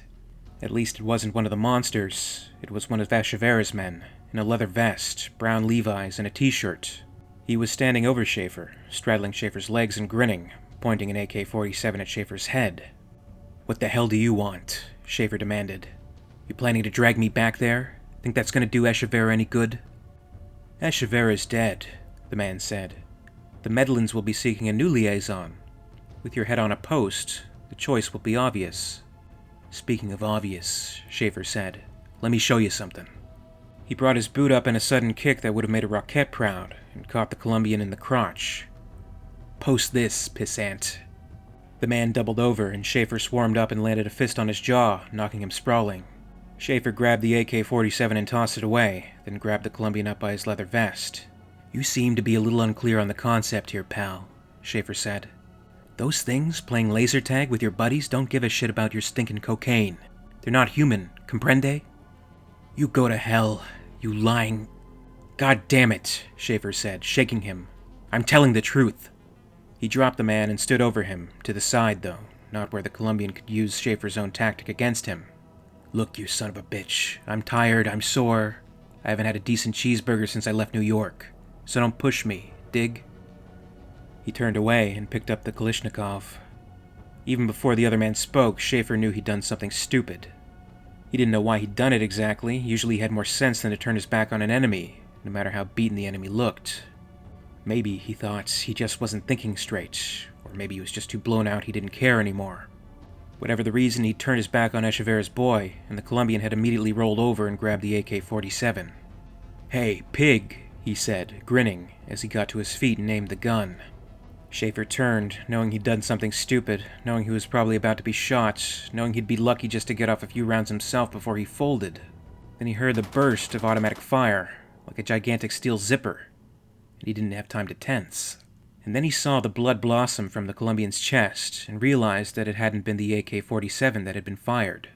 The man who wanted Echeverri's job wasn't going to get it. He folded up and fell to the ground, the AK-47 beneath him, blood soaking the smooth metal. Standing behind him was General Phillips, a smoking gun in his hands. What do you know? Schaefer said, marveling. The goddamn cavalry. Phillips frowned. He was in no mood for attempts at wit. This had been too damn close. He needed Schaefer alive if he was going to trade him to the aliens. You want to live? He shouted at Schaefer. Then shut up and follow me. He turned and started dog-trotting through the jungle, not bothering to look back to see if Schaefer was following. Schaefer was following. He wasn't stupid enough or exhausted enough to pass up a miracle like this. A moment later, as blade-like leaves whipped against him, Schaefer caught a flash from the corner of his eye. He turned his head and saw flames and white fire erupting somewhere in the direction of Echeverri's fortress. The roar came a second later. Hear that racket back there? He shouted to Phillips. Your foreign friends are taking down Echeverri's drug empire piece by piece. Phillips glanced back at Schaefer, then at the mounting column of smoke. Drugs? He said. That made sense. Who else would have a base like that out here in the middle of nowhere? Schaefer nodded. Hell, I'd put them all up for departmental citations if I could figure out where to pin the medals. They don't give a damn about drugs, Phillips said. They don't give a damn about this Echeverri, whoever the hell he is. They don't give a damn about anything. The two men burst through a final wall of brush into a clearing where a helicopter waited, rotor turning slowly. Phillips slowed to a walk and turned to Schaefer. Except you, he finished, raising the gun. Rashi got up from his seat on the fold-out bed. He couldn't keep still. This had been a recurring problem for some time. He just got so fucking bored sitting here in this midtown apartment with these goddamn G-men. He'd been held prisoner here for days without so much as a change of clothing. Meals were all takeout. The kitchen was dark and empty. Which of the three went to pick it up varied, but it was always just one who went out, whatever the errand. There were always two of them there, guarding Rashi. They'd given their names as Smith, Jones, and Miller. They hadn't even smiled when they said it. This sucks, he said. Miller was out getting lunch. Smith was leaning by the door, while Jones had a batch of papers spread on the desk. This really sucks, Rashi said. How long do you think you can keep me here? As long as we have to, Smith replied without moving. Jones didn't even look up. As far as Rashi could tell, he was so involved in his paperwork, whatever it was, that he hadn't heard. And the chain and the deadbolt were unlocked, since they didn't want to make things hard for Miller. Maybe, after all these long, boring days, these guys were getting sloppy. Hey, Smith, Rashi said. Your shoe's untied. Get serious, Rashi, Smith replied. He didn't look down, didn't unfold his arms. We're trained professionals. That ruse only works on Cub Scouts. Rashi glared at him, then turned away in disgust. He marched over to the desk and glowered over Jones's shoulder at the papers. What the hell is this anyway? He asked. Doing your homework? Delinquent tax returns, Jones replied without looking up. We're talking some nasty audits here. Late penalties, interest, maybe even some prison time. Well, jeepers, you're regular Elliot Ness, Rashi began. Lay off, Rashi, Smith said, standing up straight. The phone rang. Rashi started at the sound. This was the first time it had rung since he had been brought there. Jones snatched up the receiver and listened. Rashi tried to listen too, but Smith wasn't having it. You just watch that mouth of yours, Detective Rashi, Smith said. We've been trying to make this easy, but we can give you a hard time, if we have to. You give us any grief, maybe when this is over, you'll find the IRS taking a look at your taxes. They'll audit you and have you hunting receipts and check stubs back to your goddamn paper route. Jones hung up the phone and announced, That was Peterson. Schaefer's due in 6 hours. They'll chopper him straight to the Pan Am building and make delivery there. Wait a minute, Rashi demanded, interrupting. What do you mean, delivery? Jones didn't answer. Neither did Smith. They both just stared silently at Rashi. And Rashi put it together. Jesus, he said. You're going to give Schaefer to those aliens, aren't you? Smith and Jones didn't deny it, and Rashi's temper snapped. You lousy bastards, he began. Smith pulled his pistol and shoved it under Rashi's nose. Back off, he bellowed. One more move and I'll cuff you to the goddamn toilet. Rashi backed off. Yeah, he said, trying to sound harmless. He could feel his heart hammering with fury, but he kept his voice down. Look, I'm sorry, I'm just a little tense after all that's happened, waiting here and everything. You have to understand, Schaefer's a friend of mine. Smith stared at him for a moment, then relaxed and holstered his automatic. Sure, he said. No problem. 6 more hours and it'll be over, and you can go home to your wife and kids. Yeah, Rashi said. Thanks. He wandered away back toward the desk. Smith was back by the door, not moving, his pistol tucked away. Jones was back at his tax forms. Miller was still gone, taking his own sweet time at the deli. Rashi leaned over Jones's shoulder, feigning friendly curiosity. Hey, he said. Isn't 2 + 5 7 instead of 8? What? Jones looked where Rashi pointed, startled, and Rashi's other hand grabbed the back of Jones's head and slammed his face down onto the desk, hard. Rashi heard the distinctive crunch of a nose breaking. Smith instinctively warded it off, costing himself a second or so in his attempt to reach for his automatic. Then Rashi launched himself at Smith, slamming the G-Man up against the wall. Charged with adrenaline, Rashi picked Smith up completely and rammed him headfirst through the door. Wood splintered and a hole opened, giving Rashi a view of the hall's wallpaper. Smith went limp. That's what you get for insulting the Cub Scouts, you son of a bitch, he said, dropping the G-Man. My younger son's a wolf. He snatched up the mask with one hand, yanked out Smith's pistol with the other, then smashed his way through the broken remnants of the door. Then he ran for the stairs. Pan Am building.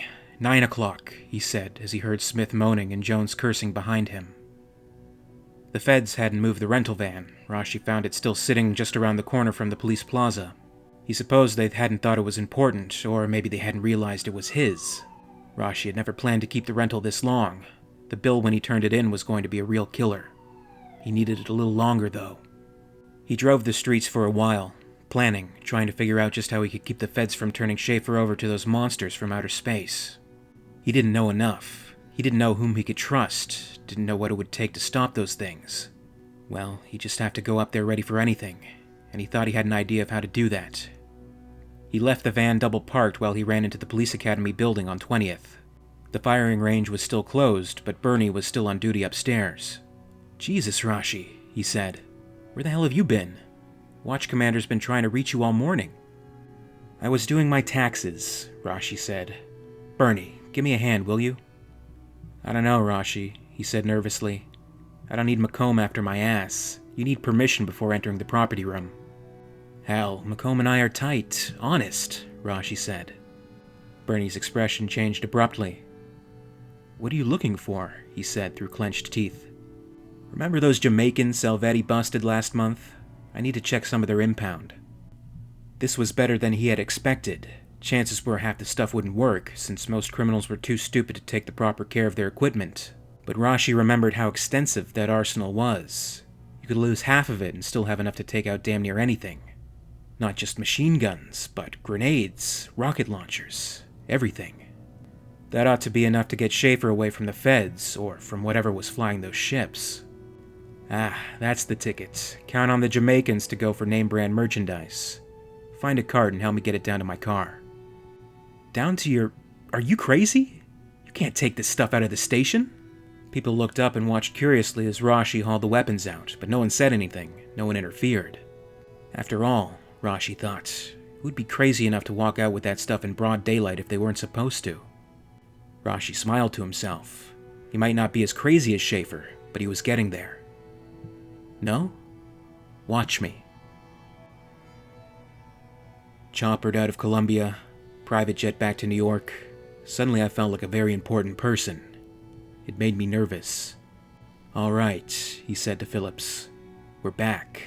Now I want some answers. Phillips looked at him, but didn't answer. What the hell are we dealing with?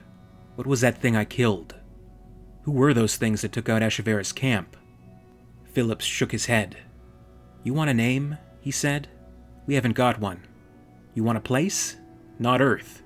And that's damn near all we know. Schaefer glanced at him, obviously disbelieving. You want theories, though? We've got 12, 100, Phillips told him. We've got legends and guesswork up the wazoo. The people back there in the jungle tell us they've been coming here for centuries, always in the heat, when it's hot even for the goddamn tropics. They don't like the cold. Don't like anything we'd consider decent weather, but when it's a fucking steam bath. Like this year, Schaefer said. Phillips nodded. Yeah, he said. Anyway, they hunt. They like the chase. We've got people who think it was these things that wiped out the dinosaurs, hunted them to extinction. For all I know, it's true. All that Inquirer crap about aliens and ancient astronauts, for all we can really tell about these things, it could be true. There's one guy we've got who says these things have bred us, helped our technology, started our wars, to build us up into more interesting targets, more challenging prey. And for all we know, that son of a bitch could be right. He shrugged. Or he could be full of shit. Maybe they've only been coming since we started shooting each other. Maybe the smell of gunpowder brought them. We don't know. We don't know shit about them. And everything we thought we did know, well, we never thought we'd have to deal with them this far north. Not our problem if they don't mess with us, huh? Schaefer said. Something like that, Phillips admitted. Up until now, going by the stories we've heard, the radar traces we've mapped, they've only hit the equatorial countries. South America, maybe Africa, possibly Asia. He grimaced. Goddamn greenhouse effect. Or maybe they just got bored with the jungles, Schaefer suggested. Hell, if Earth's Disneyland, New York's gotta be an e-ticket. Could be that, Phillips agreed. He hesitated. Or it could be something else. Schaefer looked at him, waiting. You think it's a coincidence, that thing tagging the brother of the one man we know has beaten them? Not one man in a million ever sees one of these things, and the two of you do? Thousands of miles apart? These things seem to like you, Schaefer boys. Maybe they can track the genetic pattern somehow. Maybe they just smelled you. We don't know. But maybe they came to New York looking for you. Schaefer stared at him silently for a moment, considering that. Good, he said at last. They'll like me even more after I blow their ugly asses straight to hell. Phillips shook his head and drew his trusty old .45. I'm sorry, son, he said. I'm afraid we've got something else in mind. He leaned away from Schaefer and pointed the pistol at him. Schaefer stared again, then said, I should have guessed. You're giving me to them, aren't you? I'm afraid so, Phillips said. You killed one of them, Schaefer. If we don't turn you over, there's no telling what they'll do. It was trying to kill me. That doesn't matter. They came after you, Schaefer. You saw that. In that camp. They don't care about this Echeverri. They wanted you. Schaefer nodded. I'd figured that much out for myself, he said. So why'd you pick me up? Why didn't you let them have me? Because we need to make a goodwill gesture, Phillips replied. We need to let them know we're trying to help them. Trying to communicate with them. They don't seem real interested in talking, General. We have to try. Because you're too goddamn chicken to fight them? Phillips exploded. Damn it, Schaefer, be realistic. We're talking about hundreds of thousands of lives here. Maybe millions, maybe the whole damn planet. We need to show them we aren't hostile, so they'll go away and leave us alone. They don't consider us worth talking to, or they wouldn't hunt us. And we can't let ourselves be too dangerous, or they'll wipe us out. So we're trying to find a middle ground. Show them we're smart, but friendly. Why? Why not fight back, if you want the bastards to respect you? Fight? Philip shook his head. Schaefer, you saw that blast site in the jungle. That crater. Dutch told us that was done by a gadget the one he fought carried on its wrist. Even if they don't bring in their heavy artillery, imagine the devastation if something like that exploded in New York. The city would be destroyed. Schaefer glared at him. You say that as if it were a bad thing. Christ, Schaefer. So you're gonna give me to them. What do you think that'll do? You think they'll say, "Oh, thank you, sir. Sorry we bothered you," and go away and never come back? I think it'll get them the hell out of New York. They'll have got what they came for. Wasn't me they butchered, Phillips. They came for fun, not for me. You were the one they marked, though, with that thing on your neck. And maybe they want the fun of finding me for themselves. Maybe you're going to be the guy who gives away the ending of the movie, handing me over. Maybe they'll be more pissed than ever. Ever think of that? Damn it, Schaefer, we can't let them chase you through the streets. Innocent people will get hurt. And everyone will see them. It'll start a panic. We've been keeping this hushed up for years. Maybe you shouldn't have, Schaefer interrupted. Maybe you should let people know what's out there. Let them stand up for themselves. You can't stand up to these things. I did. Dutch did. All right, but nobody else. Most people just die when they come up against one of these hunters.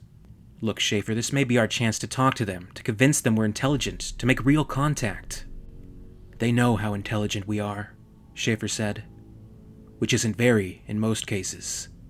Thing is, they don't care. Yeah, well, maybe if we show them we can help them, they'll care. They want you, Schaefer, and we're gonna give you to them.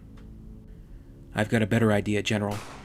Schaefer's hands flew out without warning and grabbed Philip's wrist, shoving upward. The .45 fired, and the slug punched a hole through the copter's roof. Sorry about this, Schaefer said as he snatched the pistol away with one hand and knocked Phillips aside with the other. The general struggled, tried to hold onto the gun, but he'd been caught by surprise and was no match for Schaefer in any case.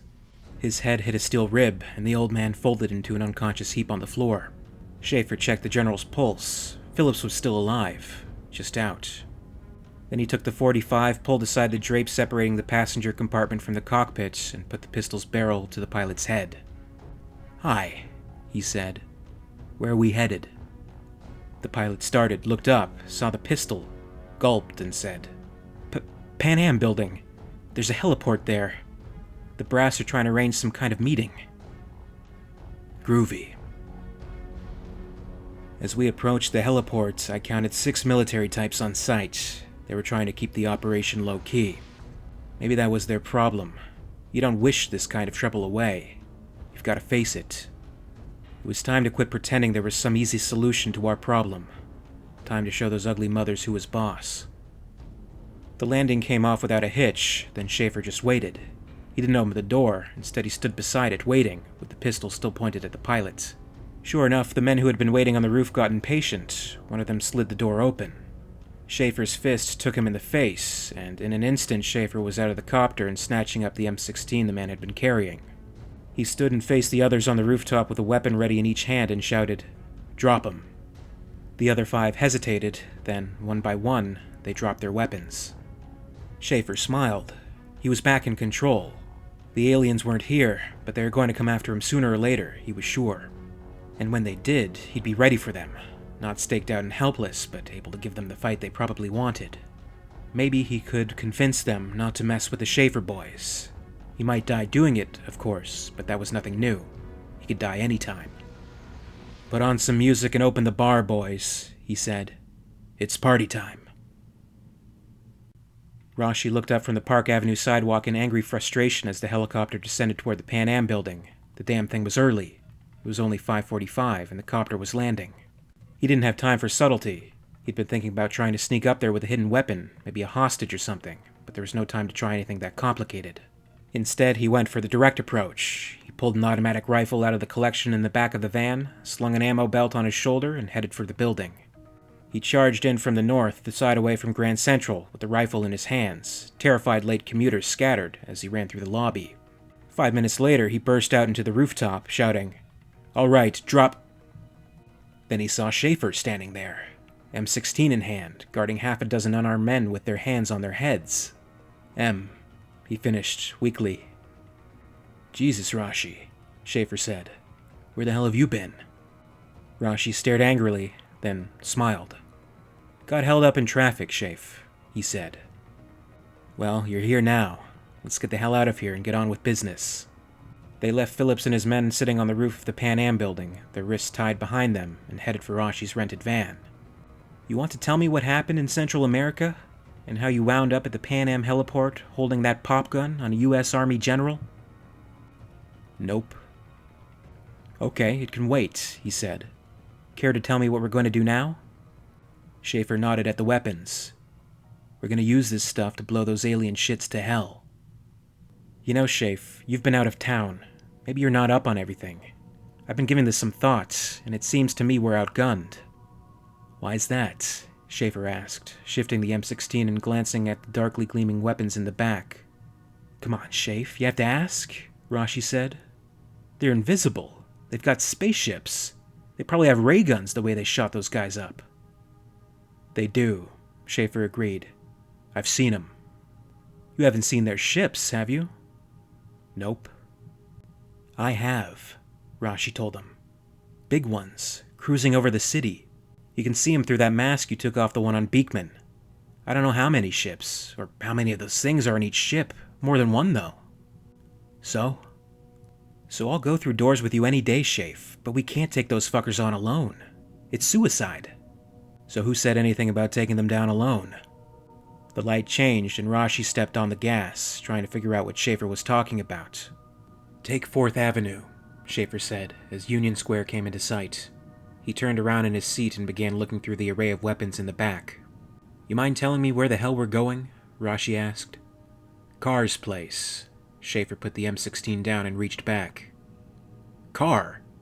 Rashi's foot hit the brake without conscious direction. "Keep rolling," Schaefer said. "Yeah, car. Who else has got a personal grudge against those things besides you, me, and the rest of the department?" "Car's a complete psycho." "I know," Schaefer said. "Seems to me that's what we need for this." "How the hell do you know where Car is now? You've been gone for more than a week." "I don't know for sure," Schaefer replied. "But I have a pretty good idea." A few moments later, they pulled up across the street from a decaying tenement with Death Zone painted across the door. "That's it?" Rashi asked. Schaefer nodded. He looked over the building, then leaned back in the window of the van and said, "You wait here. If I'm not back in 10 minutes, come inside and kill anything that moves." Rashi glanced back at the arsenal, thinking about the possibilities, and smiled grimly. "My pleasure," he said. The door was open a few inches. Schaefer pushed it open farther with his foot and stepped cautiously inside, shotgun ready. "Hey, Car!" Schaefer bellowed. He marched forward to the foot of the stairs and shouted upward. "Car, it's Schaefer. I know you're here, you son of a bitch. Come on out. I want to talk." Schaefer heard the crunch of plaster underfoot a fraction of a second before he heard the shotgun blast. He had started to turn around when the gun boomed, and plaster dust, sawdust, and water showered down on him. Car was standing there, grinning. "Okay, Oprah," Car announced. "If you want to sing in the shower, I'm game. Lose the scattergun, and we can talk." He shoved the shortened barrel of his shotgun up close to Schaefer's ear. Schaefer dropped his own weapon, safety on, tossing it far enough that it landed clear of the spray. "I gotta admit, you've got balls coming here," Car said conversationally. "I've been picturing your brains on a wall since the Night Lamb and the rest bought it. You got a reason I shouldn't get to see that?" "Come on, Car," Schaefer said. "My men didn't kill your punks. Get real." "Oh," Car grinned. "Then whose men did?" Schaefer could see Car's finger tightening on the trigger. Car, arrogant bastard that he was, might be crazy enough to blow him away without waiting to hear what he had to say. "Wasn't men at all," he said. "It was something worse than men." "Good trick," Car said, and he closed one eye, sighting down the barrel. Schaefer ducked, dropping below the gun's muzzle, and came up fist first into Carr's face. Carr stumbled back, and Schaefer was on top of him, too close for the gun to be of any use except perhaps as a club. The two men fell to the floor, splashing dirty water in all directions. After a moment's struggle, Schaefer had Carr in a headlock and shouted at him. "God damn it, listen to me! I need your help, you son of a bitch!" Carr didn't bother to answer as he struggled to free himself. Schaefer began to loosen his grip slightly, hoping Carr would listen to reason, and suddenly agony cut through his neck and up the side of his head. Like a hot knife under the skin, a pressure on his throat, almost choking him. He released his hold on Carr and stumbled back. "Ah! It's here! Son of a bitch, it's around here somewhere!" Carr watched as Schaefer staggered down the hallway toward the stairwell, looking around wildly. "It's here!" Schaefer shouted again. "Come out where we can see you, you bastard!" There wasn't anything there, so far as Carr could see. Schaefer was yelling and clutching at his throat, but there wasn't anything there. It had to be some kind of stupid cop trick, Carr decided after an instant of confusion, and he wasn't going to fall for it. He jumped to his feet and raised his shotgun. "Yeah, sure it is, Schaefer," he said as he marched through the spray of water to get a clear shot at his opponent. "It's here, there, and everywhere. Talk show's over. Say bye-bye, pig." Schaefer looked up at the barrel of the gun, at Carr's finger tightening on the trigger, at Carr's grinning, maniacal face, and at the waterfall behind him, the spray from ruined pipes, where blue sparks were crackling and crawling across a familiar silhouette. He tried to shout a warning to Carr, but it felt as if something were caught in his throat. And then any warning would have been superfluous, as the alien creature appeared out of thin air, its invisibility screened down for the moment, one taloned hand closing around Carr's neck from behind. "The water," Schaefer said, his throat clear again. "Jesus, the water shorted something out." The creature picked up the gang boss easily, and Schaefer ducked again as Carr fired. The shotgun blast went safely over his head, just as the warning shot had before. "What in the hell?" Carr managed to say. He twisted in the thing's grip, trying to get a look at it, trying to see what was holding him up by the throat as if he weighed no more than a kitten. "That's what killed your boys, Carr," Schaefer shouted. "Those goddamn things have been tracking me ever since. It didn't give a damn who you were, Carr. Your men were just trophies to it." "Oh yeah? Trophy this, piss-face," Carr shouted back as he struggled. He spat, managing to hit a corner of the thing's metal mask. "Say bye-bye, pig," the creature replied in a close approximation of Carr's own voice of a few moments before. It reached up and placed its other hand atop Carr's head, preparing to twist. Schaefer, looking around, spotted his own dropped gun. He dived for it, calling, "Not yet, pal." He came up with the gun held like a club. He swung it by the barrel and caught the monster on the other side of the head. Startled, but clearly uninjured, the thing threw Carr aside and looked at Schaefer.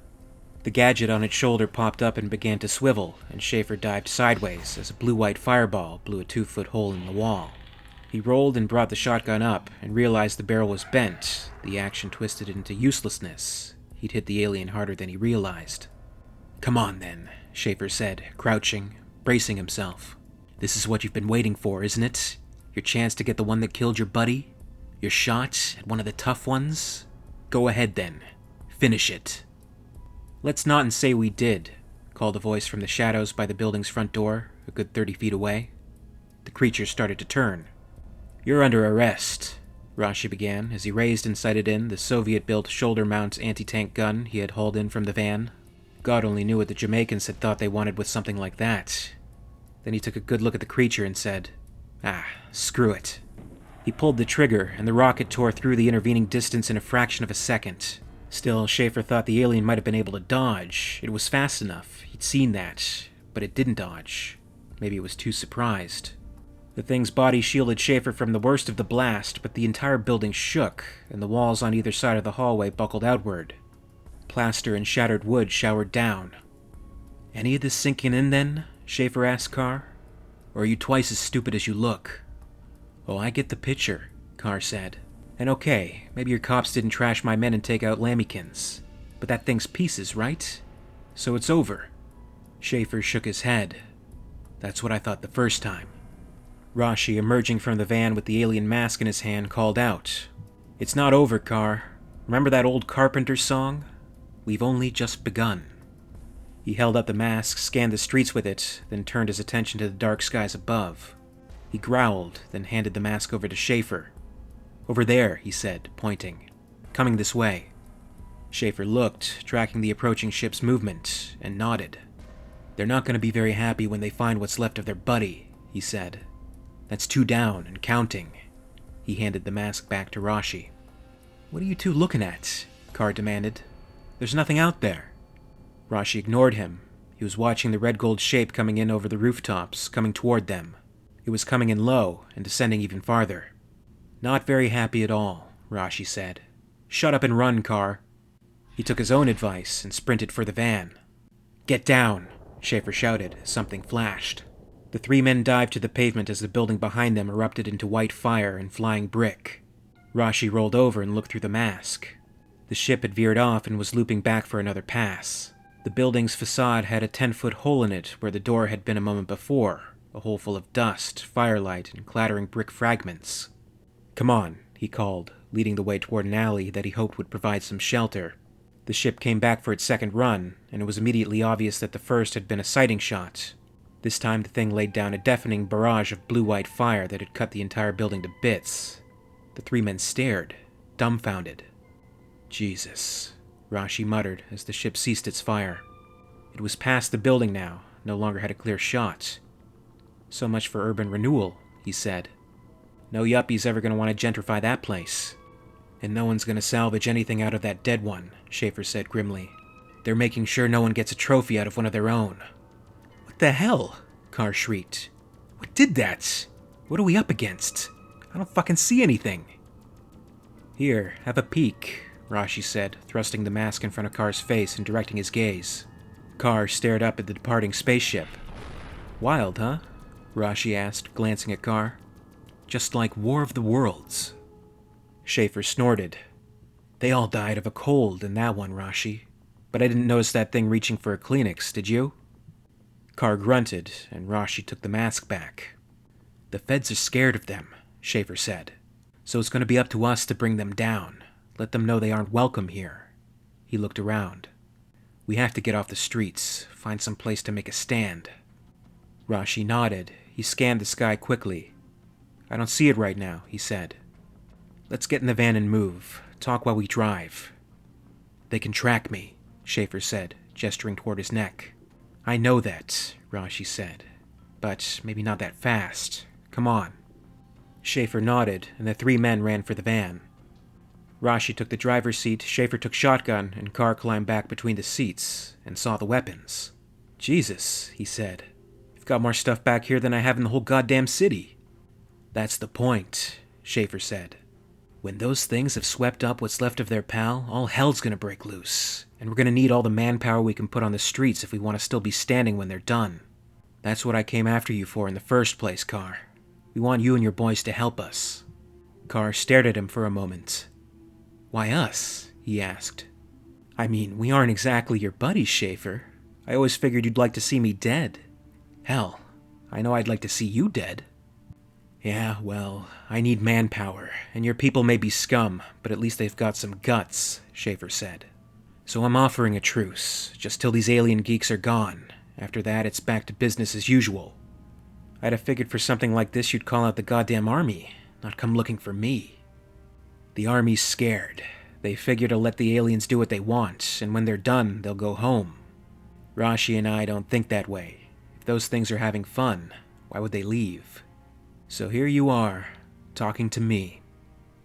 Here we are, with the guns back there. And you'll let us use all this hardware?" Schaefer nodded. "That's the deal, just for the duration. I don't know if we can take out their whole damn fleet. I don't know how many of them are out there, but maybe we can make it a little less fun. So, what do you say, punk? Feel like a little rock and roll?" Carr grinned. "You got it, Schaefer.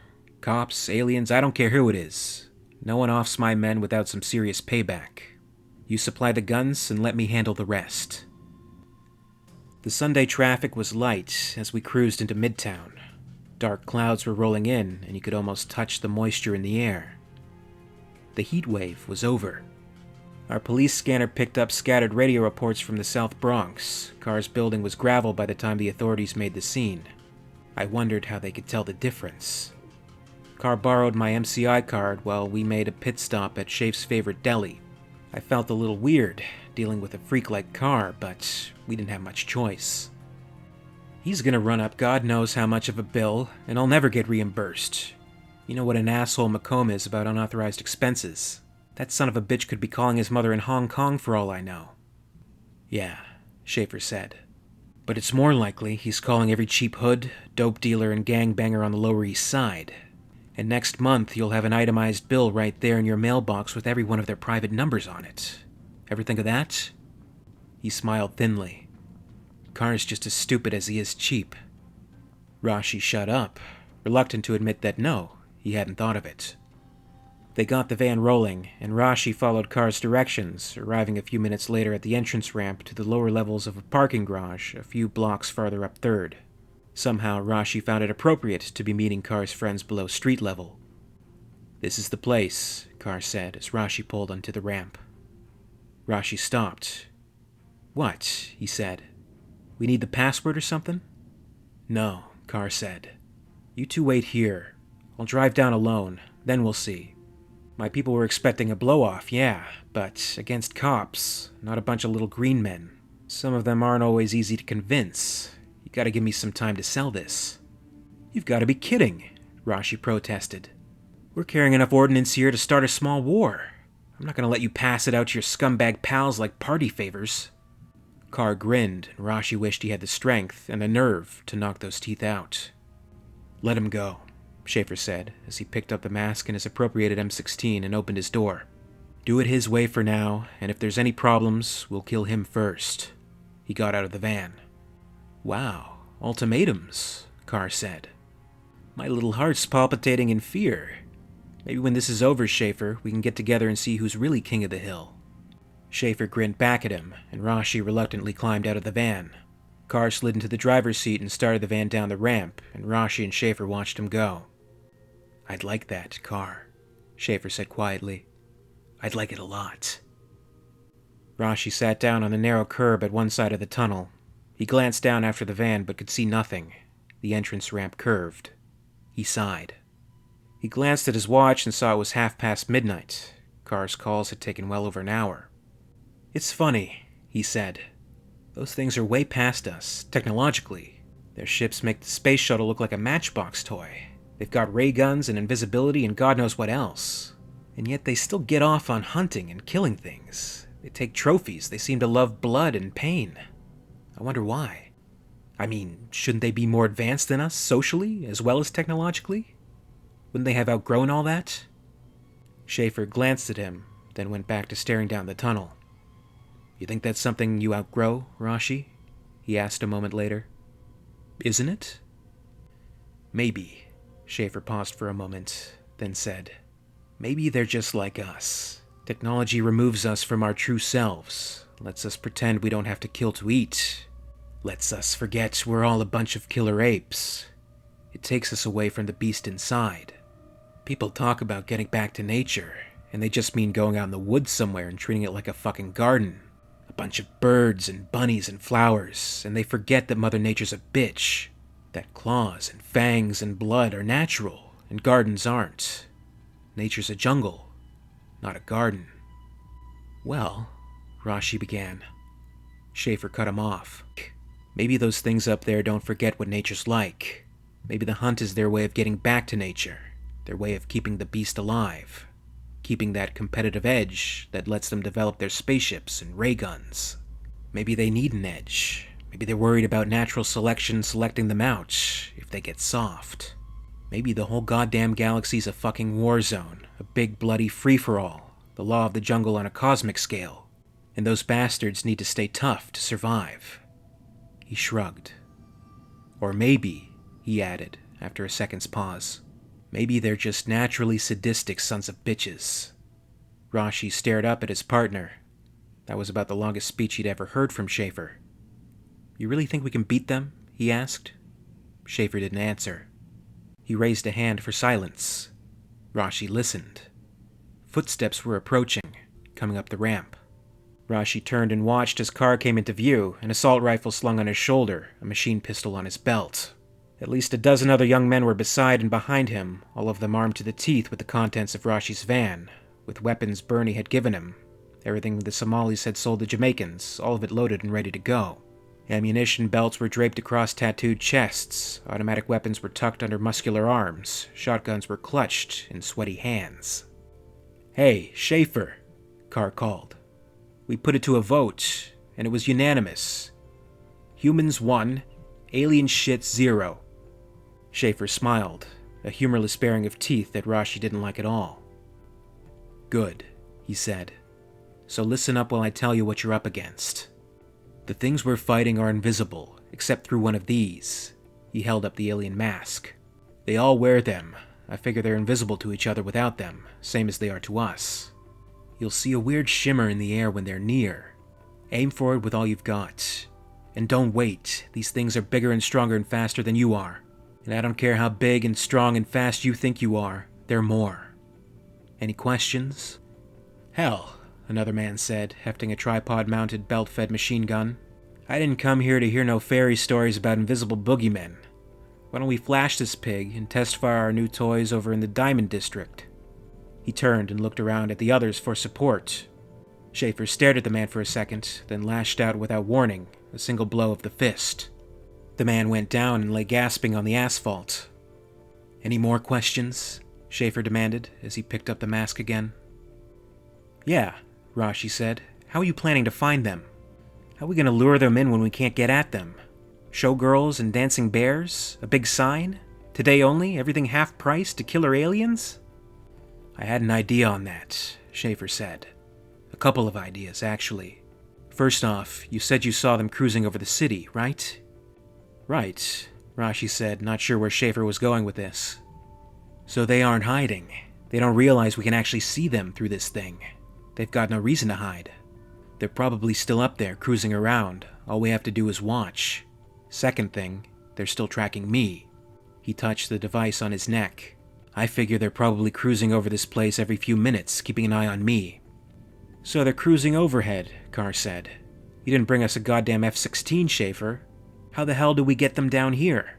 Or did you want us all to help you watch the pretty ships go by?" "I think the arrogant bastards are getting cocky," Schaefer said. "Sure, we took out 2 of them so far, but they've trashed a lot more of us. And most of the time we've been running from them, not fighting. I figure if we get their attention, they'll come down here after us. That'd be the sporting way to get us. Shooting us from their ships would be like hunting deer with a bazooka. It'd work, but it wouldn't be any fun." Yeah, just how do you figure to get their attention?" Carr asked. Schaefer pointed to the Soviet anti-tank gun that Rashi had used to kill the one at Carr's place. "With that," he said. "I don't know if it'll punch through whatever armor they got on their ships, but 10 to 1, they'll notice it." Schaefer knelt, the Soviet anti-tank gun ready beside him, while Rashi took a turn watching the skies above 3rd Avenue. "He's cruising right up the middle of the avenue, just where I want him," Schaefer reported. "I can put this baby just where I want it. Right." He pulled the trigger, and the rocket spat out of the tube. "There." A fraction of a second later, the boom of the RPG echoed from the buildings on either side, and shrapnel rained down across 3rd Avenue, rattling off asphalt and taxicabs. The sound woke the dozing hoods. Hands grabbed for weapons, heads whirled. For a moment after the flash, everyone in the garage entryway glimpsed the outline of the ship flickering above the streets in a shower of blue sparks and burning rocket fragments. Then it vanished again, to everyone but Schaefer. That should get their attention. He took off the mask and waved to the others. "Come on, let's move out. Get ready for them. They'll be coming to see who took a shot at them." "Move your asses," Carr shouted, and the motley collection of New York's worst stirred, rose, and moved. The little squad of New York's defenders trotted out into the street and found a thin scatter of people on both sidewalks, early risers and diehards from the night before who had been going about their business and been drawn out by the explosion, curious about what new peculiarity the city had come up with. "Clear the streets," Schaefer bellowed. "Now." He gestured to Carr's recruits. "Half of you on one side of the street, the other half come with me. Get civilians out of here before the aliens arrive." "You heard the man," Carr shouted. He fired a burst in the air, half a dozen rounds. Get the fuck out of here. This action was Schaefer's cup of tea, but Christ, I was just a cop. Armed assaults on bug-eyed saucermen was never part of the job description. A security guard emerged from the shop behind him. "Hey, Mac," the rent-a-cop called. "What's going on? Who the hell are you?" "Police," Rashi said, fishing his ID from his pocket and flashing the badge. "We're being attacked by monsters from outer space." "Oh, Jesus," the guard said after a pause. "Not on a sale day." Rashi turned. "Look, bozo, you asked," he said. "This is for real, okay? You're in a fucking war zone." Schaefer had his reasons for being on the force. I had mine. The chill I felt was more than the breeze drifting in from the east. It was fear. I had a wife, children. I wanted to make pension, find a place out in the country. I wanted to hear my kids laugh one more time. I didn't want to die.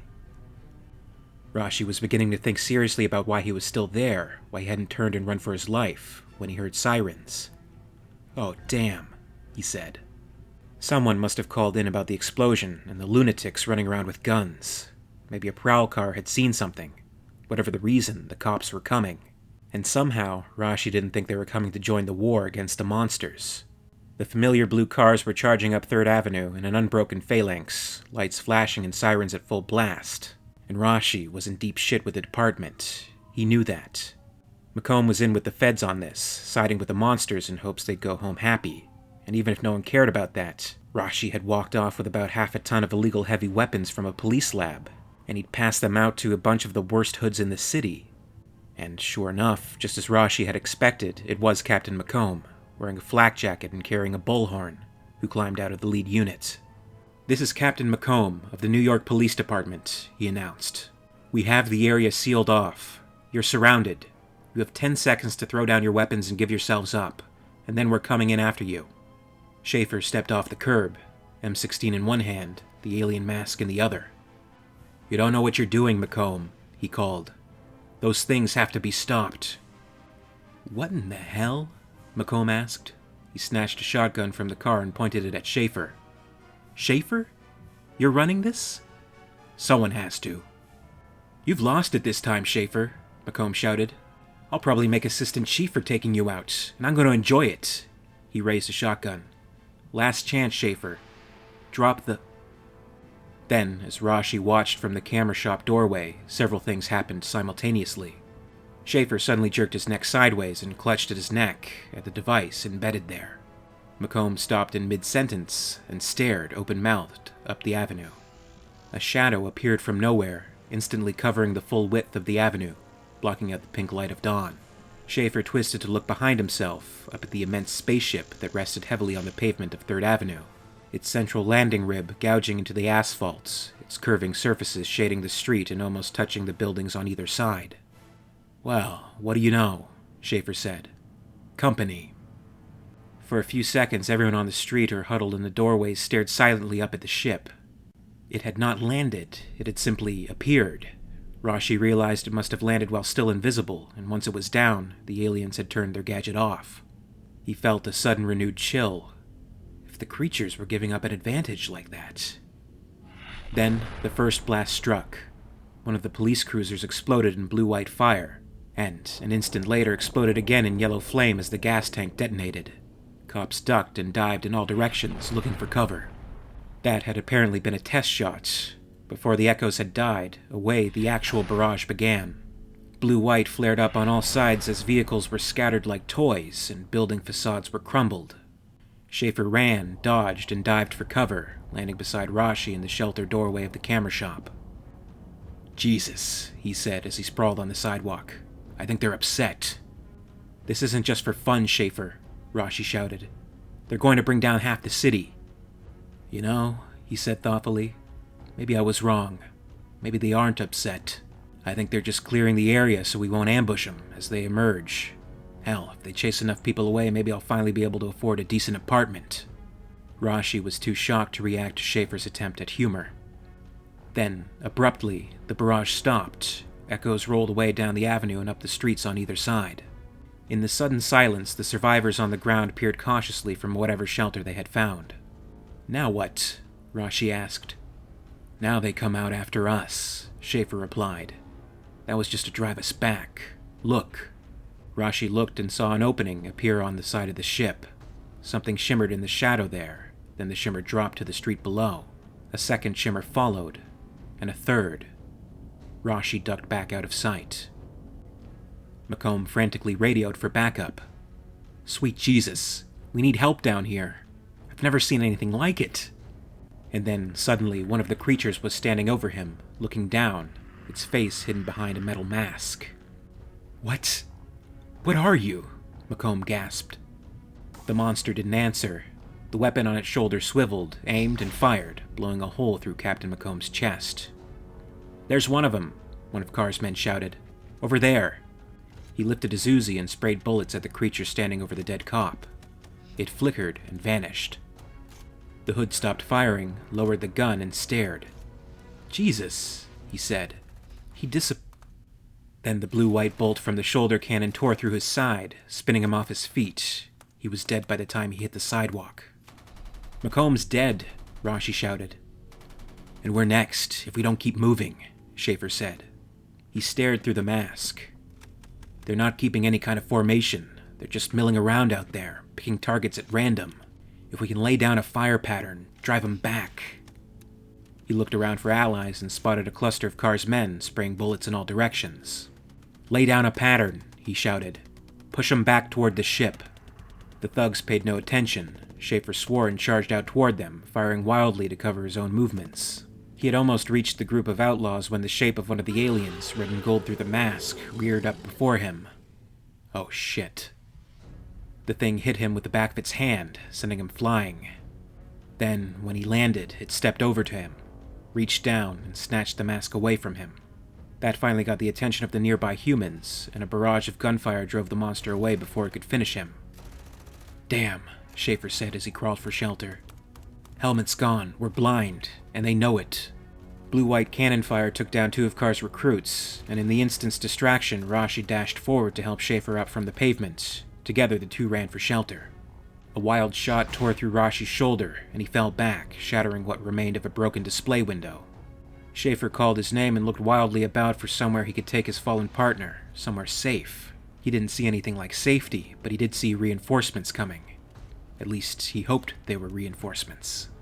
A squad of men in olive drab were charging up 3rd Avenue, M16s firing, and one of them, Schaefer saw, was General Phillips. Schaefer, the old man called. God damn you, you son of a bitch. You had to do this the hard way. The shit's really hit the fan now. What's next, General? Schaefer shouted back. Gonna take out my boys for him? Still hoping to negotiate? Shit, Phillips said. Maybe that's what they want down in Washington, but I was never much of a diplomat. I may not have shown it, Schaefer, but I do know what side I'm on. And it isn't some goddamn monsters. I've got gunships, helicopters coming this way. Think it'll help? Schaefer asked. You know how many ships they have, where they are? Nope, Phillips replied. Can't track them that well. They make our stealth technology look like bright red billboards with targets on them. But goddammit, it's our planet. The second-story wall blew out of the building above them just then. Neither man had seen whether alien cannon fire or wild shot from one of the defenders' heavier weapons was responsible, but they both bent over and sheltered their heads with their arms as debris pelted them. Then Phillips looked up and looked around. Can't see a goddamn sign of them, he said. These damned foreigners are really starting to stick in my craw. Why don't the yellow bastards show themselves? Why should they? Schaefer asked as he scanned the street. Wait a minute. Something caught his eye and combined with a memory. You watch Rashi, he said. He ran forward into the street before Phillips could react and fired at the nearest hydrant. Water sprayed out against the side of a burning cruiser and then up, arcing into the street. As the water showered back, blue sparks crawled across shimmering outlines, and 2 alien monsters appeared. Carr, a block away, saw what Schaefer had done. He blew the top off another hydrant, sending another spray of water spilling into the street. That evened things up a little bit. Both soldiers and gangbangers had targets now. Big, fast-moving, armored targets. But targets. Then the first chopper came into view over the rooftops, and Phillips began shouting. Clear the streets! Clear the streets, goddammit! Rashi forced himself to sit up, to watch what was happening. Everything seemed darker than it should have been. The dawn seemed almost to have faded back into night. Rashi hoped his eyes were okay. He blinked and looked out at the expanse of twisted metal, burning wreckage, and bloody corpses. Human fighters were dodging and hiding, fading away, while the aliens stood proudly in the street, moving in sudden quick zigzags whenever they sensed a threat or a target. One was closing in on Schaefer, cutting off each attempt at retreat the big man made, cornering him against the building on the opposite side of the street from Rashi's perch. "Schaefer!" Rashi shouted, but his shout was lost in a sudden new louder rumble from overhead. He looked up, past the spaceship, past the rooftops, past the V-formation of half a dozen gunships, at the black clouds above. Lightning flashed, and thunder rumbled again, and the first fat drops of rain spattered down. A cool wind blew in from the side streets, rustling clothing, sending litter skittering in the gutters, twisting the flames from the wrecked vehicles into spirals. The heatwave had finally broken. The predatory creature pursuing Schaefer stopped, and like Rashi, it looked upward. All around, the aliens stopped. Rashi watched them considering the weather, the choppers, the city. He wondered if they were communicating with each other somehow. They weren't speaking, but maybe they were telepathic. Maybe they could read each other's sense or heat patterns. Everything was a blur. Something wet was dripping down my face. But I didn't need to see to know the General's choppers were coming. I could feel them pounding their way up Fifth Avenue. Schaefer had no love for the city, his job, or even the people. So why the hell did he do it? When it was over, would anyone care? Or they turned back to their televisions, pleased that the reception had finally cleared up. Then I remembered what he'd said about the beast in all of us. Maybe the hunt is their way of keeping the beast alive. Maybe this was Schaefer's way of doing the same. Then something exploded, and summer was over. The rain was cool, almost soothing. Something seemed to change. It was a monster's laugh, but it was human enough that we all caught the joke. The showdown had turned into a free-for-all. The one that had cornered Schaefer turned back toward the detective for a moment. Its right claw lashed out as it picked the homing device from Schaefer's neck. Schaefer screamed, fell to his knees, and clutched at a bleeding wound, but the blood was seeping, not spouting. He knelt, his hand on his neck, and watched as the alien hunters marched back to their ship. One by one, they leaped lightly into the open hatch, casually jumping a height no human could possibly manage unassisted. 3 of these things had been taken down in the fighting, one way or another. The survivors gathered these 3 up as they returned to the ship. The humans watched as the monsters withdrew, taking their dead with them. When the last of the aliens was aboard and the hatchway closed, the humans emerged slowly from cover, moving warily out into the open. Unearthly engines screamed, and the spaceship began to move, to push south down 3rd Avenue, then to rise, quickly gathering speed and altitude. Its belly fin sliced a yard-wide 20-foot path through the asphalt before coming clear. The ship vanished from sight before it had cleared the buildings on either side, and the sound cut off abruptly as well. The invisibility screen was back in place. Maybe we scared them off, Phillips said. They're too smart to start a fight they can't finish. Can't finish? Schaefer stared at Phillips in disbelief. Shit, they could have scragged the entire city without breaking a sweat if that was what they wanted. So why didn't they? Carr asked. Because that's not what they were here for, Schaefer said, looking upward to where the ship was faintly visible as a hole in the intensifying rain. They weren't here to wreck the city. They were here to have a good time. It got out of hand, though. It wasn't sport anymore. It's wet, it's cold, it's just no more fun. He turned away. That's what they wanted, General. No invasions, no treaties. Just some of the good old boys out on a tear. And when it isn't fun anymore, you pack up and go home. You go look at your fancy radar, General. I'll bet the whole fleet's leaving. He grimaced. And Carr, I'd suggest you get lost, he said. Lunchtime today. I'm coming after you. But right now you're still clear as far as I'm concerned. Carr grinned. See you then, Schaefer, he said.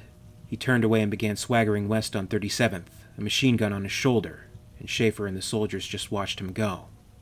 The other surviving outlaws also began to fade away into the side streets, some taking their weapons, others dropping them here and there along the avenue. Schaefer turned back to Phillips. "General, call off your choppers. Hunting season's over, and the hunters are going home." He looked up once more. "See you next year."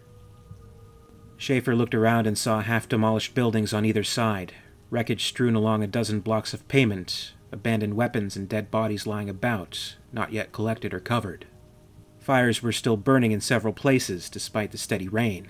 The water running in the gutters was dark, with blood and ash. "Somebody call Rand McNally.